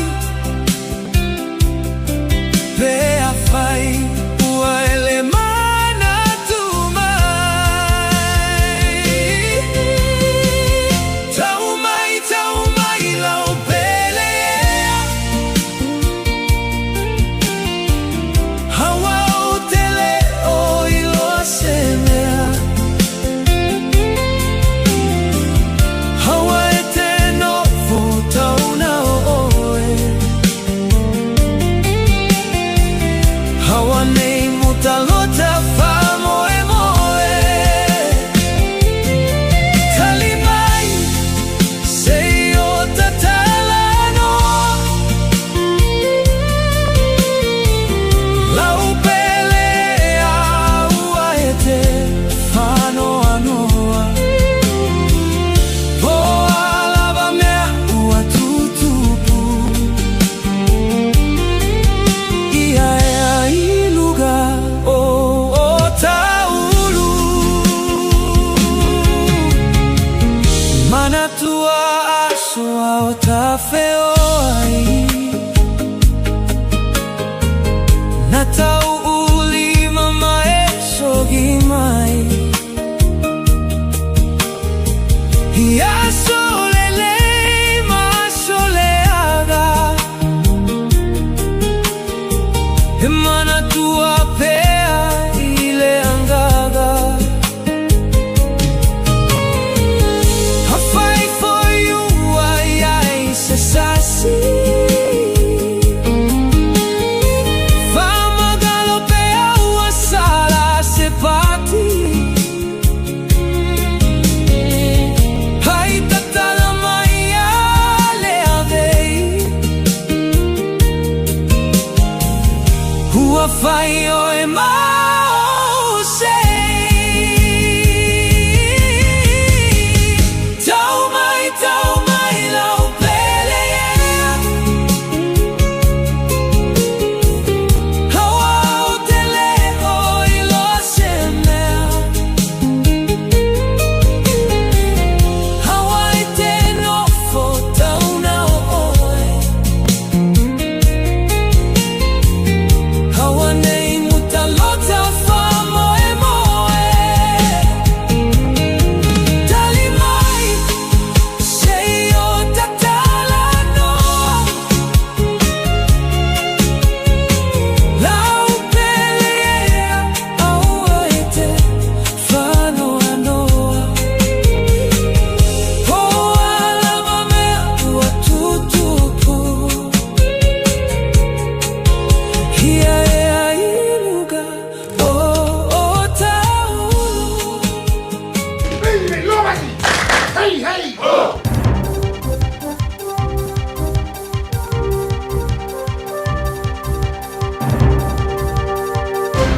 Tau Mario talani mai atero New Zealand molo fa funga mai. O te mate pese America lau loi tu aingo musika o country. Dolly Parton fa tolu malanga mai New Zealand nei mo ana fa fifianga fiai. Paula wala sa ta fiai o ia mari fa ta wino sona fale atero nei. O no le mamau tele pe amalanga mai le la tele luos for itula. E malanga mai ai. O no le fia tele o Parton in New Zealand. Sa mafo fa wai fa te wina sona fale inei e pena e fa di aile mekasini le New Zealand Women's Weekly i le lua fema le futolu. O le tausanga e hafa ibisa lau wasu fitu sa malanga mai e New Zealand Malaysia li pesi longolongoa Ameriko Musical Country, Kenny Roger. Mo le la malanga ta milo fa fifianga sa fa ingwai o le Islands in the Stream. Sa fa di aile Parton i le mekasini. Iaso sa malolo ai ma inei fa fifianga i New Zealand. Sa fia tele e mata va inga mata ngo fia le ne tunu ma ave mtanga te tourisi. Ma ia ta wai sa fia tele tanga toni sila fia e ta mafa ma mea umai winga i le tunu. E paura fa fia ta ulia mamau tele pe amalanga mai New Zealand nei mai Nashville, Tennessee, le stete sauti sai o Amerika. Ai ui la vai le mamau ai sa toe tali mai Parton i New Zealand nei le lua fisu famo sana malanga ta amilo na oia. Le sa to e fa o popo le isi ana fa alinga e faia i au kilani o no realu mia uma o pepa o fale. O Parton de sidi mali tolu wafe i a pese sa i tusia e au fia i ma pese la ulua o le I will always love you ma le Jolene sa maliu le asuna nafi le vals fulu o na to sanga. O le tuipi pui o le fulu o le awhai fua mo to makila ki uma i lalo 5 tau sanga le matu tua am to mai le tau sanga fau. Mo ta paina e fo ma i le tuipi na i fat paina a toa. Ia ungo le fulu o le tau sanga nei ua mafoi se o so maulunga te mai te mai. O te mai ki lalo le 5 tau sanga e piro sili ato na maulunga le fatulanga nei tau fia i whare mai. Ai patino le i te mai te maori ma le Pasifika e a fia le fulu. O le tamatai fau tua sili le kompani mo vai lau fa'afo mai le Famek, Adrian Martin sa i whalia. O le swinga o lona winga, o le isi silia ma le lua se lau onas fulu afe te maiti. O le a mawhai ona whai pui e le inti tongi le isi tau malulu. Ma i le mātu tu e ono masina se i auria le tai 5 tau sanga. Sa i tā uai o le a so soani e pui ai te maiti la iti mo la tu ai nga whasanga fulu. Ma tu i te ia whianga tangata lau tele fulu ma sani whaare tau sanga. Wha pēr ma le lau tele o whaati nonga ar soi fō maloloina. O le teme nei, o le tui pui al fulu e paule teime whai ai e le istro tongi mo te maiti lalo 5 tau sanga pe a whai lea e tā fia i whale mai a whai whatawhata ma le mānawa. Ai po le a fia i wha mai e pēr mai suka asma ma a whianga o le whatu. Ai o swinga o ye nei o le a lefe tau i lea ma le teime le pipisi o le fulu o le nei tau sanga. O a whianga le so ona puputa e mafo mai le tau ma mafa pe ai i mea ai leanga po junk food. E mo whaera pasi atua i whanau e te wala atu i swallow po sperm. O te mā, e tu sai mali ungo suenga phone. I wha maunga mai no whanga le Liggins Institute i le University of Kilani. O tā wai, o mea aia ai e te mā i nisi o mata upu e whaona mawhai. O na tele toi se a whianga e pasi atua i ala atu whanau i le paputa. Na i lo mea ai whaapea e tā mawhai le tu pao tina. O le suenga, sa tira ia fiango me ai leanga e tele suka, tele ngao, sa faya isumu sa whana na wina mala to whanau, a wha solo ina mata tuane. O le li fo mai Dr. Ben Albert, o le fo mai whapitoa mo tamaiti, ma le li sue senior whapitoa, ili no whanga le Liggins, sa i longar por kalame le checkpoint le Johnny Sila. O le suenga sa tuina i nei me ai leanga isumu whafinge ma isumu poa, ese. O na tiro le iai, i onga. Ai sa la tu va ai mar fai tete ia le ai ngi sumu ma fai loi o i sumu poa e ai nei me ai leanga ma pasi tu se afianga umi ia la tu fa nau mo atuai ina la poa la tu ma wai a fai ai le sumu poa ia nei tu ai ngo me ai leanga e u lavo la tu fa nau ele tong fiki ele le tong fikinga fai ia mo fanga me ai le io la tu wala nga toa e tu ma lavo le popoka ma mafo kingo tele le nga o tino ma le toto mawalunga. Wharia Albert, o li unga o le suenga o ta wai o sta mai tite whanau mai i se tamai ma mawhale tino ma puka, ai le i mawari tina i le mai tanga i lea taimi. O rono winga, o le tamai tite whanau mai ai ua mai alava, o na utu fia ina nei a whianga, ma wha tupula i ari tūlanga la matia i whawhita ulore ma mawha, ma le mai suka. O le tamama tua whaiva mai le motu tūmau tua le kuki o e whalia sa whewhero nola. Ina o te watu le a fifio pa ulia i le au anga yatu. Iana whangotanga masani, le sai loa munmule nei, o le pauta whasai no le kokengi, e po le cocaine, o iai. O le tama whai, whaiva ua malia le Johnny Sila Pasifika, e le whai loa ina lona ingoa sa ia moa le afi fio te fia. I lungo le au le moto mitiaro, i la solusul valu le masin talua yo yulai, i lona manatu o se tino stangata, ai po se pomu. Ai whaari ai le Johnny Sila Pasifika sa wha fose anu popole, o na awhai se pomu ai pā ili te milea. O le awhanoi lo nola, toi rei ma se isi na te loa ina oia. O le pauta whasaina sa ia te tonu re a fifia si le ma le luas furuono ki ro kalama le mamafa, sa si e kia le kuki ma whai loa o le kokengi. Sa o loai manatu le tama whai whaivo se lau mei sa te peina se malie, ma ta fia i le au a ina uala talata i ai mai e loai, e leo se lau mei. O no olona popole tele sa whai whaile moe o na ia tui le a fifira na matata whangota. Ai ne o tango e fuli le isi tua palasi ese a fifin, ma oso ai lolo na whaalongona e tau wau oni whaalau whasaina. Sa ia longo oile leo whaalo tui whale, ma awina tu ai loa ni tamatala vau e to lua e sosani mo le awinane o le a fifi iuta, le tu sa male se fulu male fitu e poloka o a aisa i e tonu, ma le isi lua sa tafe fea iuta e se fulu iwa a to iai le a whai o poloka. E taro ta longa sa le mawhai e saula mau o na ta fiona loi mata ina wai ausiana mo i mitingo le ta alo le mo le All Blacks. O le pau o le Highlanders sa ta alo na ta alonga mo le toninga la New Zealand New Zealand. Ina o firfili e tonu mai le no fole o fale leo le ta alonga sa manu malo ile au le Lions Africa saute fasutasi to sumalima de vaveana na fi Johannesburg. O nona suia te tonu sa soso ni na ta fio fierce kalamo le All Blacks. Te loi ni fale tonu sa ye mo moato le ta alonga. Faria mau di television Sky Sports in New Zealand. O se mele te tonuina. Lua vasta waisa ia i New Zealand nema ta alo i mole au tako. Le lua vasta mulmuliane ta alo mole All Blacks. E ta ua se whaalongo na mao whai tuluai o lana miti la vale asai ai. O le ta alo mole All Blacks i seaso. O mau, sa vala wina tule au stase sui tulanga ia Ollie Norris sa whaamanu oria. Ma ua tofo ne le lakapia All Blacks. Ma ua tele nei sora manao. E whaawa wai. Whanau wai tonga ma malanga mai New Zealand e sfulima on tau sanga ma o ngai la o ngale Auckland Grammar School. Ta ia whafte iei whai a o ngale All Blacks ili tu ina tu se awa noa ia te iei whai masui alo na inga o na mātua lana paanga ba o malona no i tonga. Aure tamine ua whaari a whai a ngale All Blacks Dave Rennie sa matua i tui ulu o na au mo le whato ilo loino le Lions ma ua fia i le whato ato o le ta alo e ulava o se ta alo sa le i tūlanga le lei sa iai. Ili tau wamatanga o le ta'alonga sa tuli ai ele All Blacks ufa ili le ai. Ai li unga o le ta'alonga sa manu malo ai fasu tasi tos rim. O le ta'alonga fo ena nafi sa alo i euna toi taliu i Richie Maonga ili tō ninga lau ni luli. Ili wha tontonuina le lei nei tua male ofu numero se fulum. Whaali a reni e ulava ele o se ta'alo pito sili leo na le leo All Blacks. Ai tele lava se le lei sa mo mai ele au. Ili tō tele o tamai uti lo latu manam lama ili ta'alo whaasanga taua i awa Afrika saute. O reni ma le All Blacks o le a liliu nei, le lato tau lai le whai unga le vasa nei, le ta'alonga whaitau liro na lua ma le Springboks i Cape Town, ia sao Patrick Tuipolotu sa ia kaptenina le au le asana nafi, sa ia whaali ai ato o tolan te tununga, e mawhana ta'alo i ta'alonga lua i tonu aso e wha, pe a whai le whiwhia.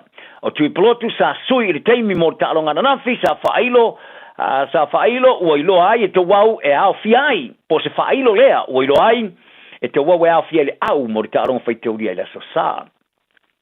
O whirwhiri antu ala ura kapili ka le Warriors e New Zealand i se tama mo san te aronga mo mua lea mo le au i le tama sanga le NRL e sui tūlanga i le lato wingi o whaamanu lia.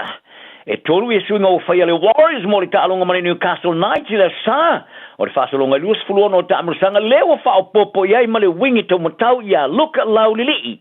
O whirwhiri e sui tūlanga i a Darren Watene Selesniak. O Watene Selesniak, sa i kolosia le lina sko, le luas fuluana sko, ni te usanga i te alonga sa manu maro i le South Sydney, fasu lima lu fuluano i le Stonai.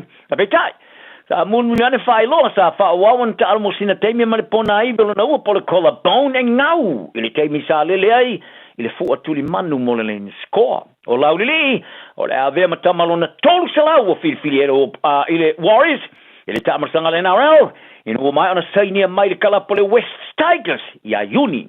O le tau lele e luas futosanga se fol skoa ua maua anta alonga se fol fito le NRL i lana kalapo talu ai nei. Tala nari aso i aere fire e mutandauma ma i amanuia lo aso. Sasilima i Tolu Amo. Radio Samoa. Oso. Son, fe o kausinga yau makari ila manga yau lau ka vali fo. Na boy amu show so. Bye. On the Enterprise Motor Group man ka. Wa uso yai kaya wangi. Lei yang whakamoe lau whainga duenga. Ai o akurea fi o show lau ka mai lunga lau ala. Wa ma koinga ka vale. Piki apu SUV van. So koinga ka vale ha. O vet for cover. Ole lima ongo fiku Great South Road man ka.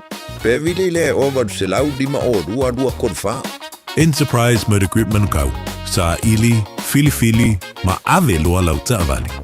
Manu maloi se pepatalo o loa mo au whataunga i le Pack and Save Ball Any World. Pe o tu fua foi lau tāwale le bango le BP. O whamurianga nei mai le DC Sao. Pe a e maloi ala tu sei i aso whareile te tasi. Lafo sau topa tolus fultala besili atu e maua i loa waroa i le sei. Whapena foi pe a lafo sau se le ni e tolus e lau tala New Zealand pe sili atu foi i Samoa i le MyCash a le DC Sao e whaonga i le ClickX. E lima whailonga tai se lau tala shopping vouchers ma le lima petrol vouchers ta i se lautala o le aseina i aso for Rayleigh te tasi e ia inga o le rei whaabitoa seki a DigiCell. Le VS Dental o mo mieni ni whawhapia mama mpapa a waloa e tino whaai e a the valu se lawi wa iwa le seti tai ni fu atoa i oe tele mai si whaapitoa veni mai loa le VS Dental i le o lua o no o lua no, o. Wala tamaile aso whapitoa o tamā. O lau whale ofu whaamoemoeina o le tā noa ua lava tāpena mō oe mam male whanau. O le a maua pa o maua lo ofu papa. Maua ofu tino mai le lua sifuru tāla i le lima sifuru tāla. Sifuru pasene pa o waifu siwa, maua o malanu ese. Susu mai loa i le tasi lima iwa o ne hanga mō. Te tala mai le asunga fua anga i le aso nai. Awane e misia le whapitoa mo le aso sātama a le tā noa. Tā lofa lava o le siu fofonga le nei o Samoa, le Radio Samoa.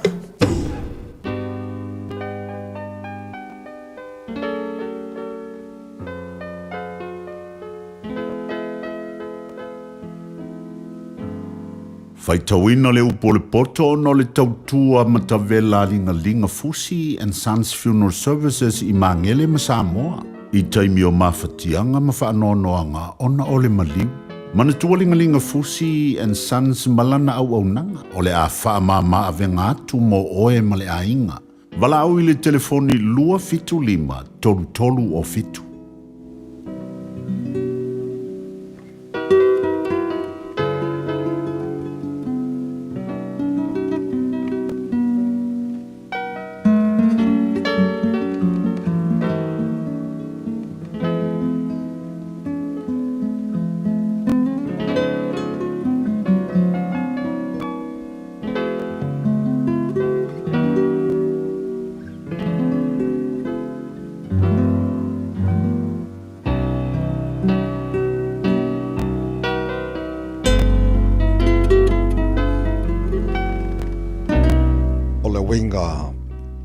Lofa o le ngao ngalwenga o le autu le ole upo poto nei tai ha feita wina tu se fata oto lona mata upe lua se fulu malefitu a wete mita le aso tai hao a wa te le loa se me tupua tai hao ia vi ia oe el tangata ese ae le o lou lava ngutu ia vi ia le tasi ae le o lava la ngutu e ba mafare maa e mafa fo ile one a o leita le vale e sili ona mafa mea i ia melua ole lotoa o le sawanga lea o leita o le tawhenga lea a o aise tu lumba o le fua sili ona leo lea o inga wali le mai i le alofa wa lilo e wha maoni manua mai lewo ai tele le wheasongi o lewo ino o tangata wa maona te atu e ia le meli. A o tangata wa laina e sua malie ia te ia mea o ona uma. E pe o le manu walele ese ilona ofanga e whapea le tangata wa ta se ai lona lava nuku. O le swa o ma le me manongi whaafia ina i le loto. E whapea fo i le lofa o le wō tangata. Ona o le whaatonu e fua mai le loto. A watu lafo ina la wō. Ma le wō lo ta maa. A o fo i te uru atu le whale o lo uso i le aso e te tinga ai. A wasili ona le lei o le lua te tua oi ua latanata mai. I le uso e mamao.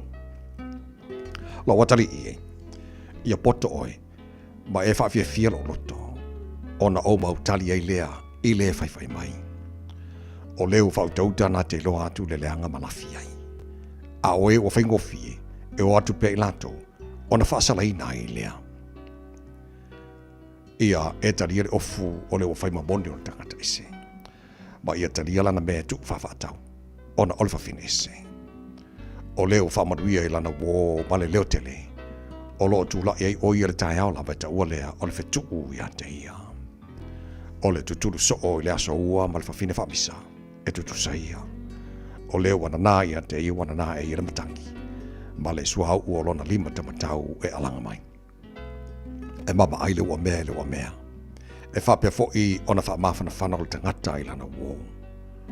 O leo i le mati na te ai lona fua. O leo ana fo i lona ali ievi i o ia. E pei ona whaafea ngai mata i le vai. E whaapea le loto o tangata i le tas tangata. O tunga mau, mare mala ia e le maa ona ia. O mata fo i o tangata e le malie ia.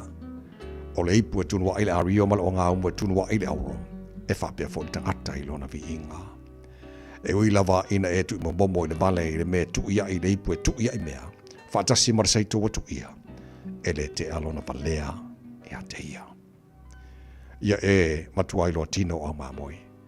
Ma e mawhau fau i o lafu. A wa e le whaavavau le o loa. E le o fo i le pale i le atupulanga ma le atupulanga. Wata tupu mai le mutia.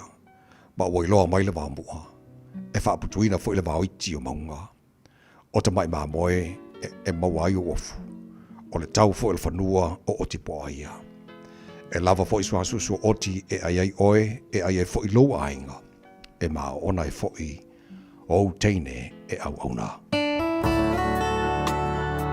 Ua awina atu le upu o le poto i le nei aso o no le langolango mai a linga Fusi and Sons Funeral Services. Ua mawhai o na tu whātasia o au nanga tāla whea ngai i ni tautau ngō fia tele. E fiso soni atu ai, a o whea ngai oe ma le popole ma le whememea. E mori whātasi atua i ma wha mai senga, ma wha mawhana whananga mai a linga Fusi and Sons mo a inga uma o Samoa ua whea le maliu ma le oti. Malau mai loa i a linga Philip Fusi linga, to ia whaapō linga, to ngia si ulavea, pe susu mai i le luas fulwalu Canning Crescent i Mangele.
Radio Samoa.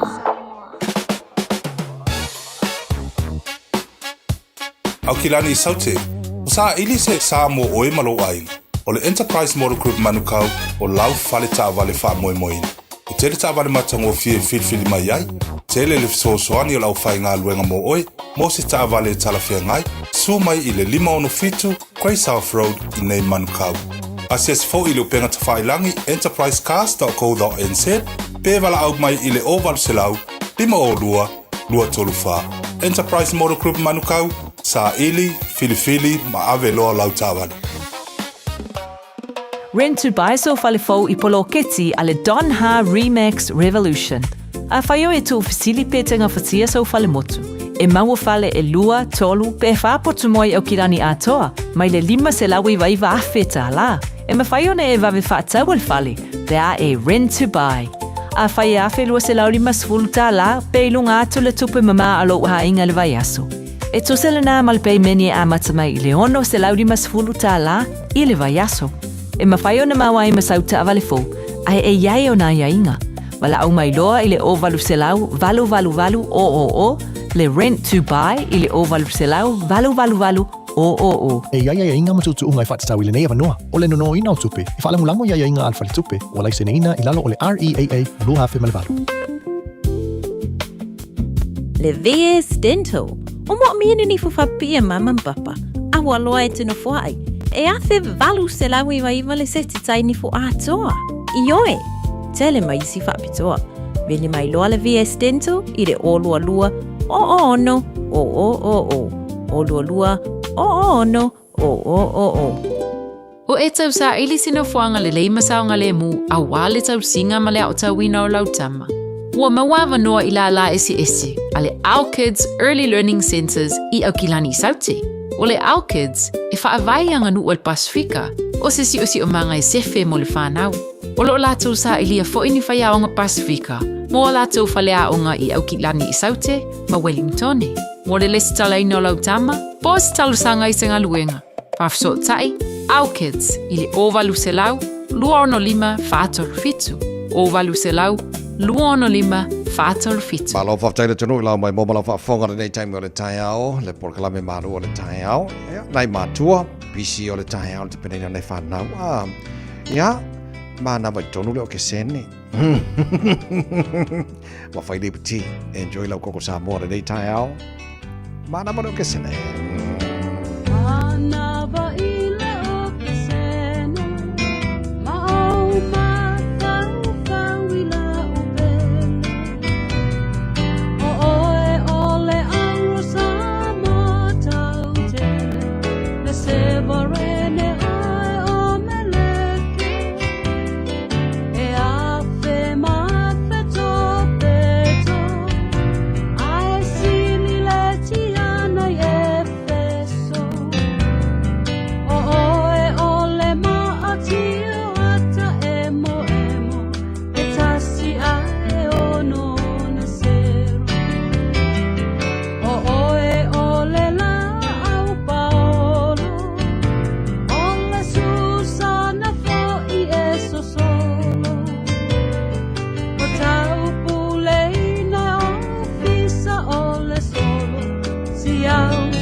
Whawhiwhanga Radio Samoa nei tai au fau ia male whaftai atu le talia mai le tautua I tono lo maonta whapena fau I tono ta male matono whai ngā luenga o lo mau mai tāra whasalonga nei tema le tāra whafonga lunga tasiri mai matolo a moi au kilani ma ona tu no tu tua oio atu ilona malosi whatara whatuna nei tema le tai au tātua ala leo I Samoa whamo tasi ono tasi matasi ma rola varsi fu manu ia nei tema le tai au fo mai nisi tono whai ngā luenga I Samoa ia po whafoi lo sai lunga wala ya la fatu ele nei taimi ole tai au le mauna fa mata fi foi le pokalame maro le tai au ready Samoa tare tu las fulo to fa sala wino taru ta fo sunga se le malau ya ona tu atu lele uso fa sala sunga fo mo se mano Francis Yoni ya wale fa wino to tu ready Samoa mo oi dei fo yaso e ya me tu pul tata fo longo lo fa nei ele lo tanto para me tu polisi tu la lo mana yatu fa te ingo te lo to te lo lanto ia sai I le nu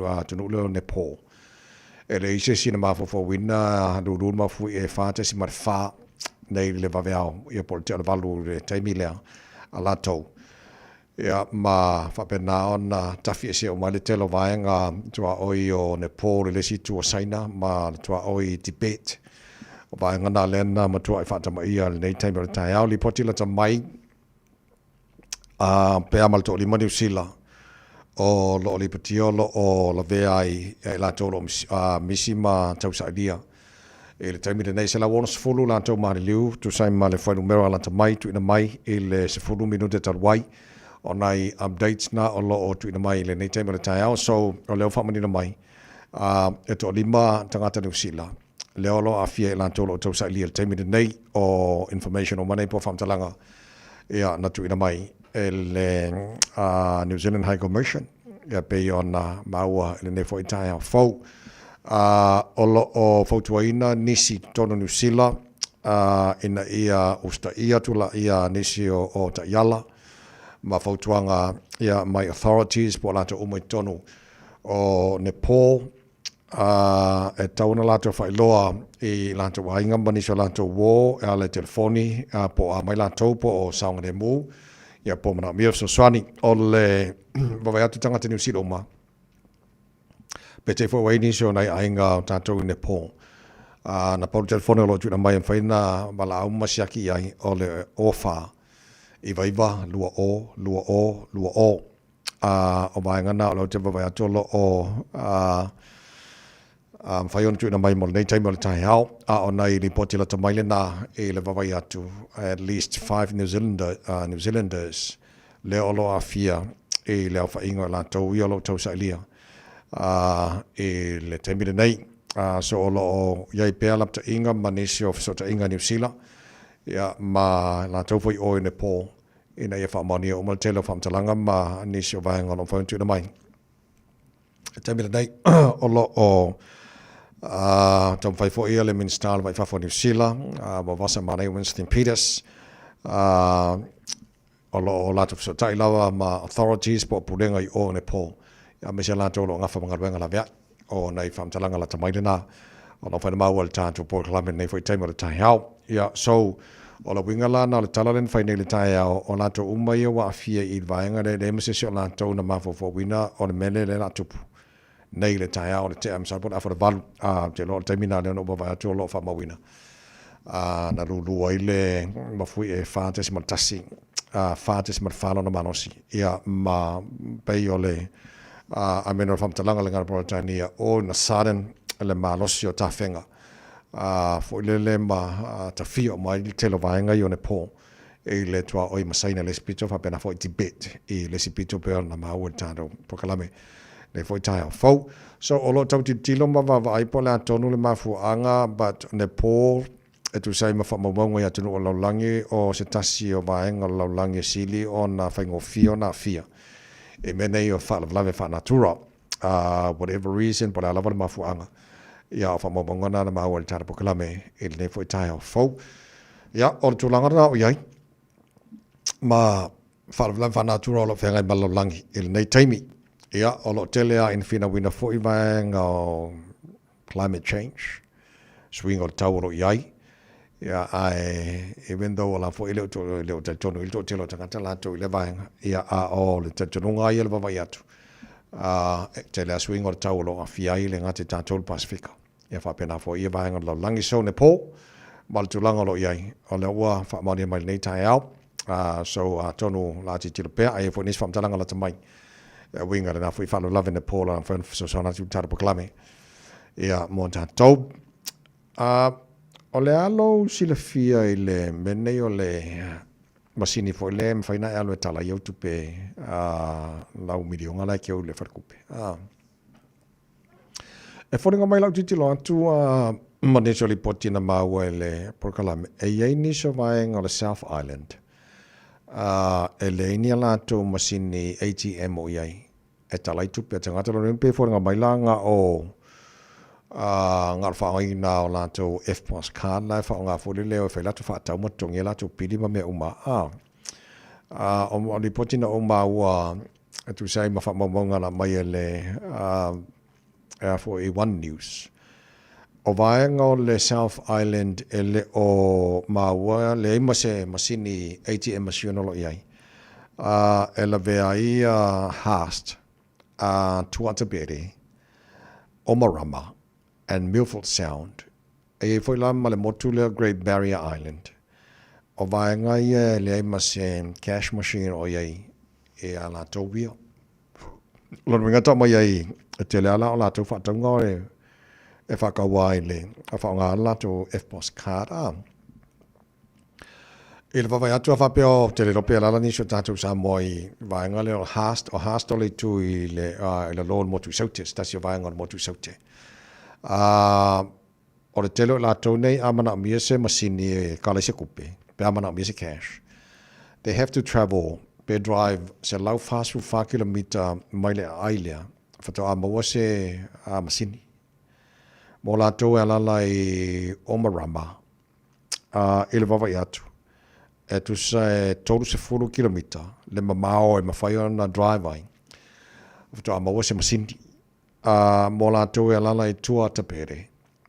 E drive mo le fast food 4 kilometer.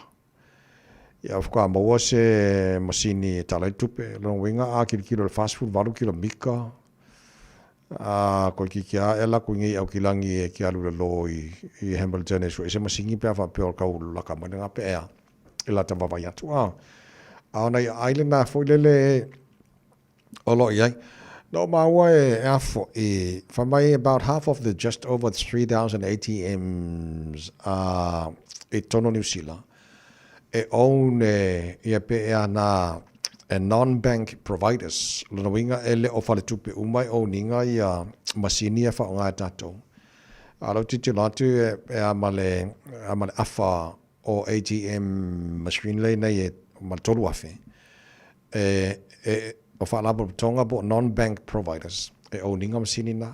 Se magana la fal tupele ke la kwala pi maile le sign le Kiwi Bank, ANZ, ASB, BNZ, ia mai Westpac, ia mai fal tupele te le ala o isi machine. Ia o le ala manino mai o ne isi non-bank providers. Ia machine umana pe le fie kongi o pa ki o fa nga ngale si machine le si far kupe ia por eso machine ka le so kupe va fa te nga fa pe o bank lo milion o le SB ya ke o ko le angal machine le SB angal machine ki Kiwi Bank le lu au ka fa ia nga ka le fa nga pe le fi pe lu ka la por se fu pe la to discount initial fees of to be all depends to la o ye o le mela ba o le o se ATM machine mo la to will lo hast fa mai stasio fa le ngai lo le la ba nga le o le ha Antia Bar and Restaurant for il to te lau tanga te watu e tono le fo I falenga e aska ping la ko cash out for le ya wa le se masinga ka lenga la ko pe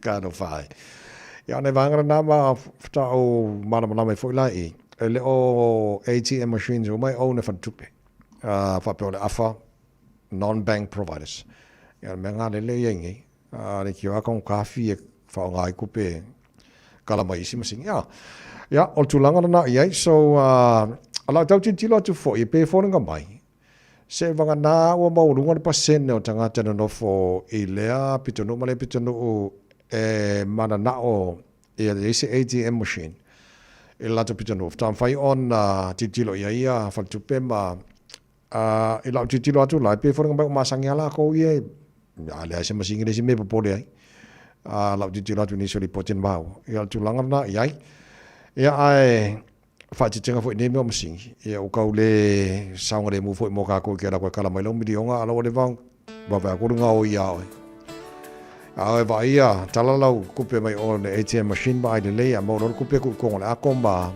ai le ai si fa na la ve ba au nga o ba venga bidi le le anga nge vai kai mi aso le anga o tanto ia ti ma e no to es full value e le se full aso le anga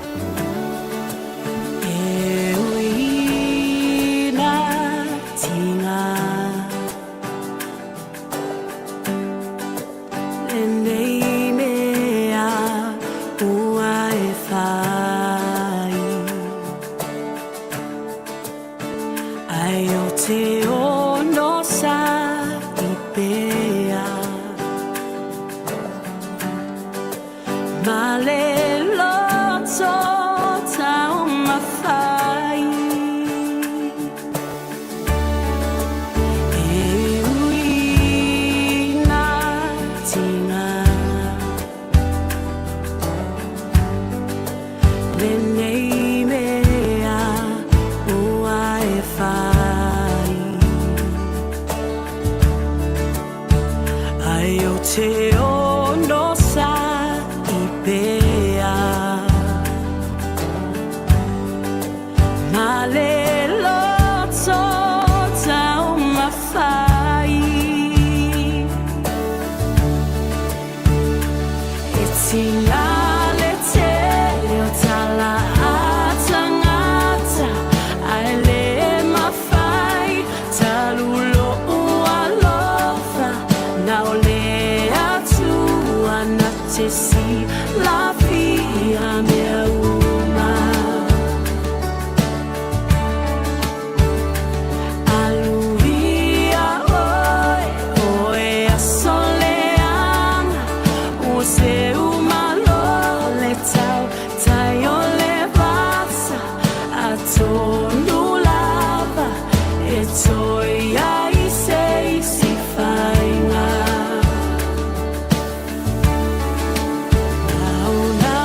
te si la fia me uma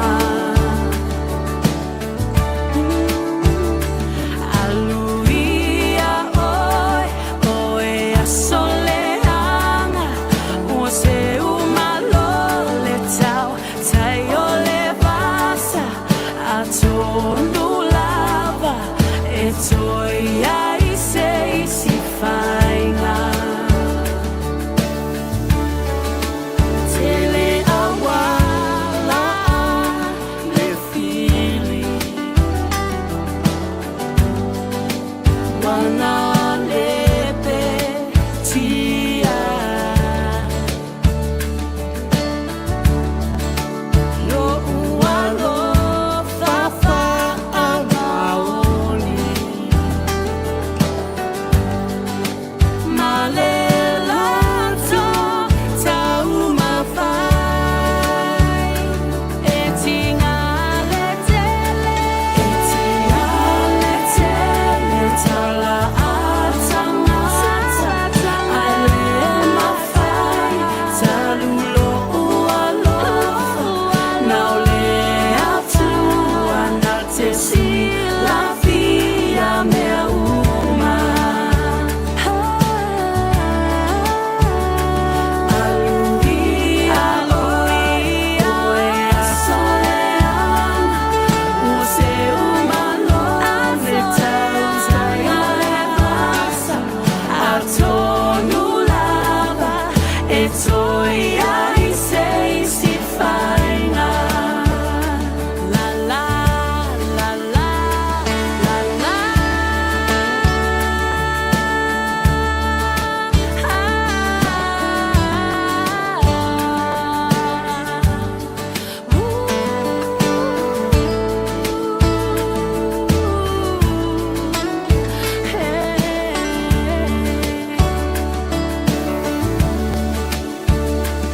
Alo fai mfamasani o fa manatu le tanto proclame ya te oele va ai le lei o le tavale.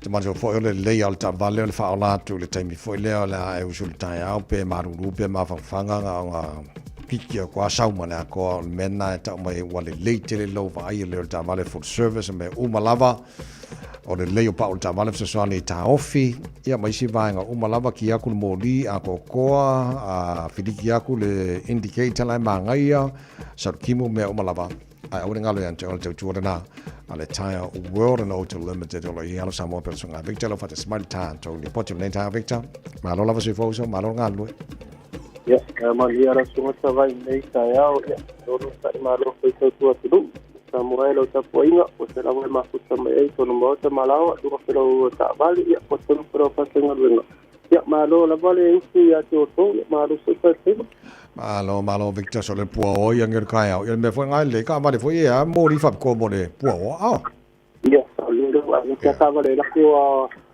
top like mo dia ti te dan lu ya ka no ya ngai tinga ka puo ya mo ke er si ku puo la ka re valu ala puo ta to le sa o le le ala mai fare te lo mo ka foi ngai si da no la ka va ya ti aku o sta vale ya wanga la to te ya mori umba hai tin lo tin mo la ko ka so tin ata foi wala ya nga foi lo ya sa malam ba pio yes manaya dalai mai ni si vai on tu ala tai o world fam mo le ya sai sa vai no abata ti de ta ko parisilia aga te ya felo service ya fusta no algo caso de le ka appointment ya sino ma tole service si na ma te sa vale mo dunga la ni si poli patine ma to upa no ko upa sa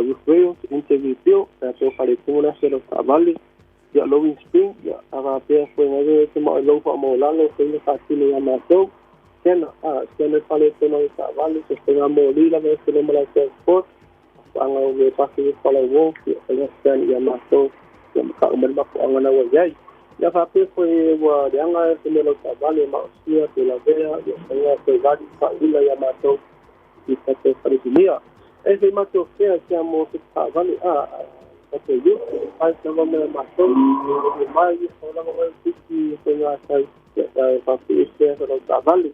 Mo foi matou tava fatau, e tá to fatavali, ela deu dinga ho i fatavali. Ia sempre mai matou e la valu mai tanga se matou tava lo mo se ni mo mo TV, event foka, se foka la mo mo matou NPS, le Sufalu, ni sa Skyline, Plata Foleta for Youth, for Willy, le Last for Venture, ya manija, iti mo ya nato, kumana ke yun, pa umangsa ya man tu yai, slow koman pa pipu, pa picho, yung mga luwa sa to sa avari patang. Aka pe, so sa avari tuwai, kimo atyo, iya tarifo ta so sa avari so yun, so ilo sa tuwai, basta so sa avari po, like tene, so lumasi ya lo pe, kini po na wana tulang at kisulay mo oy, apalay sa abali Yamato. Ya oleh sa abali ni ba aspect oleh mate South West. Oleh Sophie Swift yan oleh luas ni menaunun sangat so di basalan dia di atas sa ada sa renga. Ya bidi may matol masunuma oleh iwas kita telolo o proses sosan. Ya oleh mato pa pesina so anyai sa pesi auturang sa abali.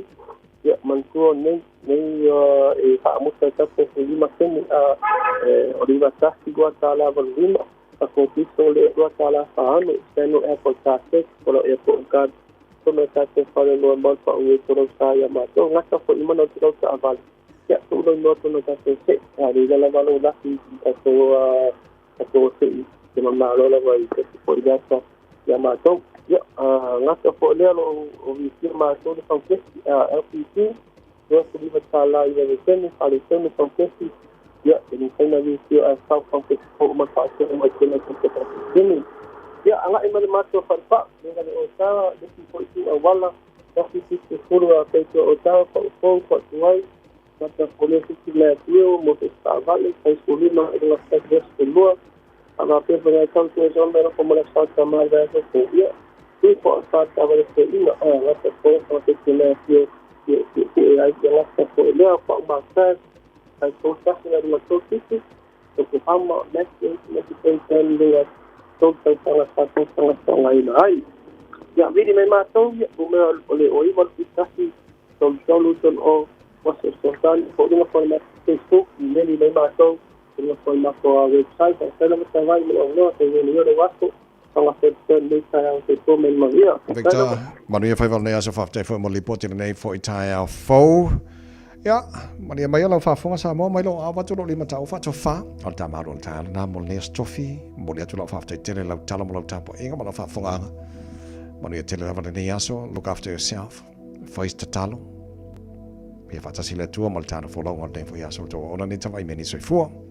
Ia Maria.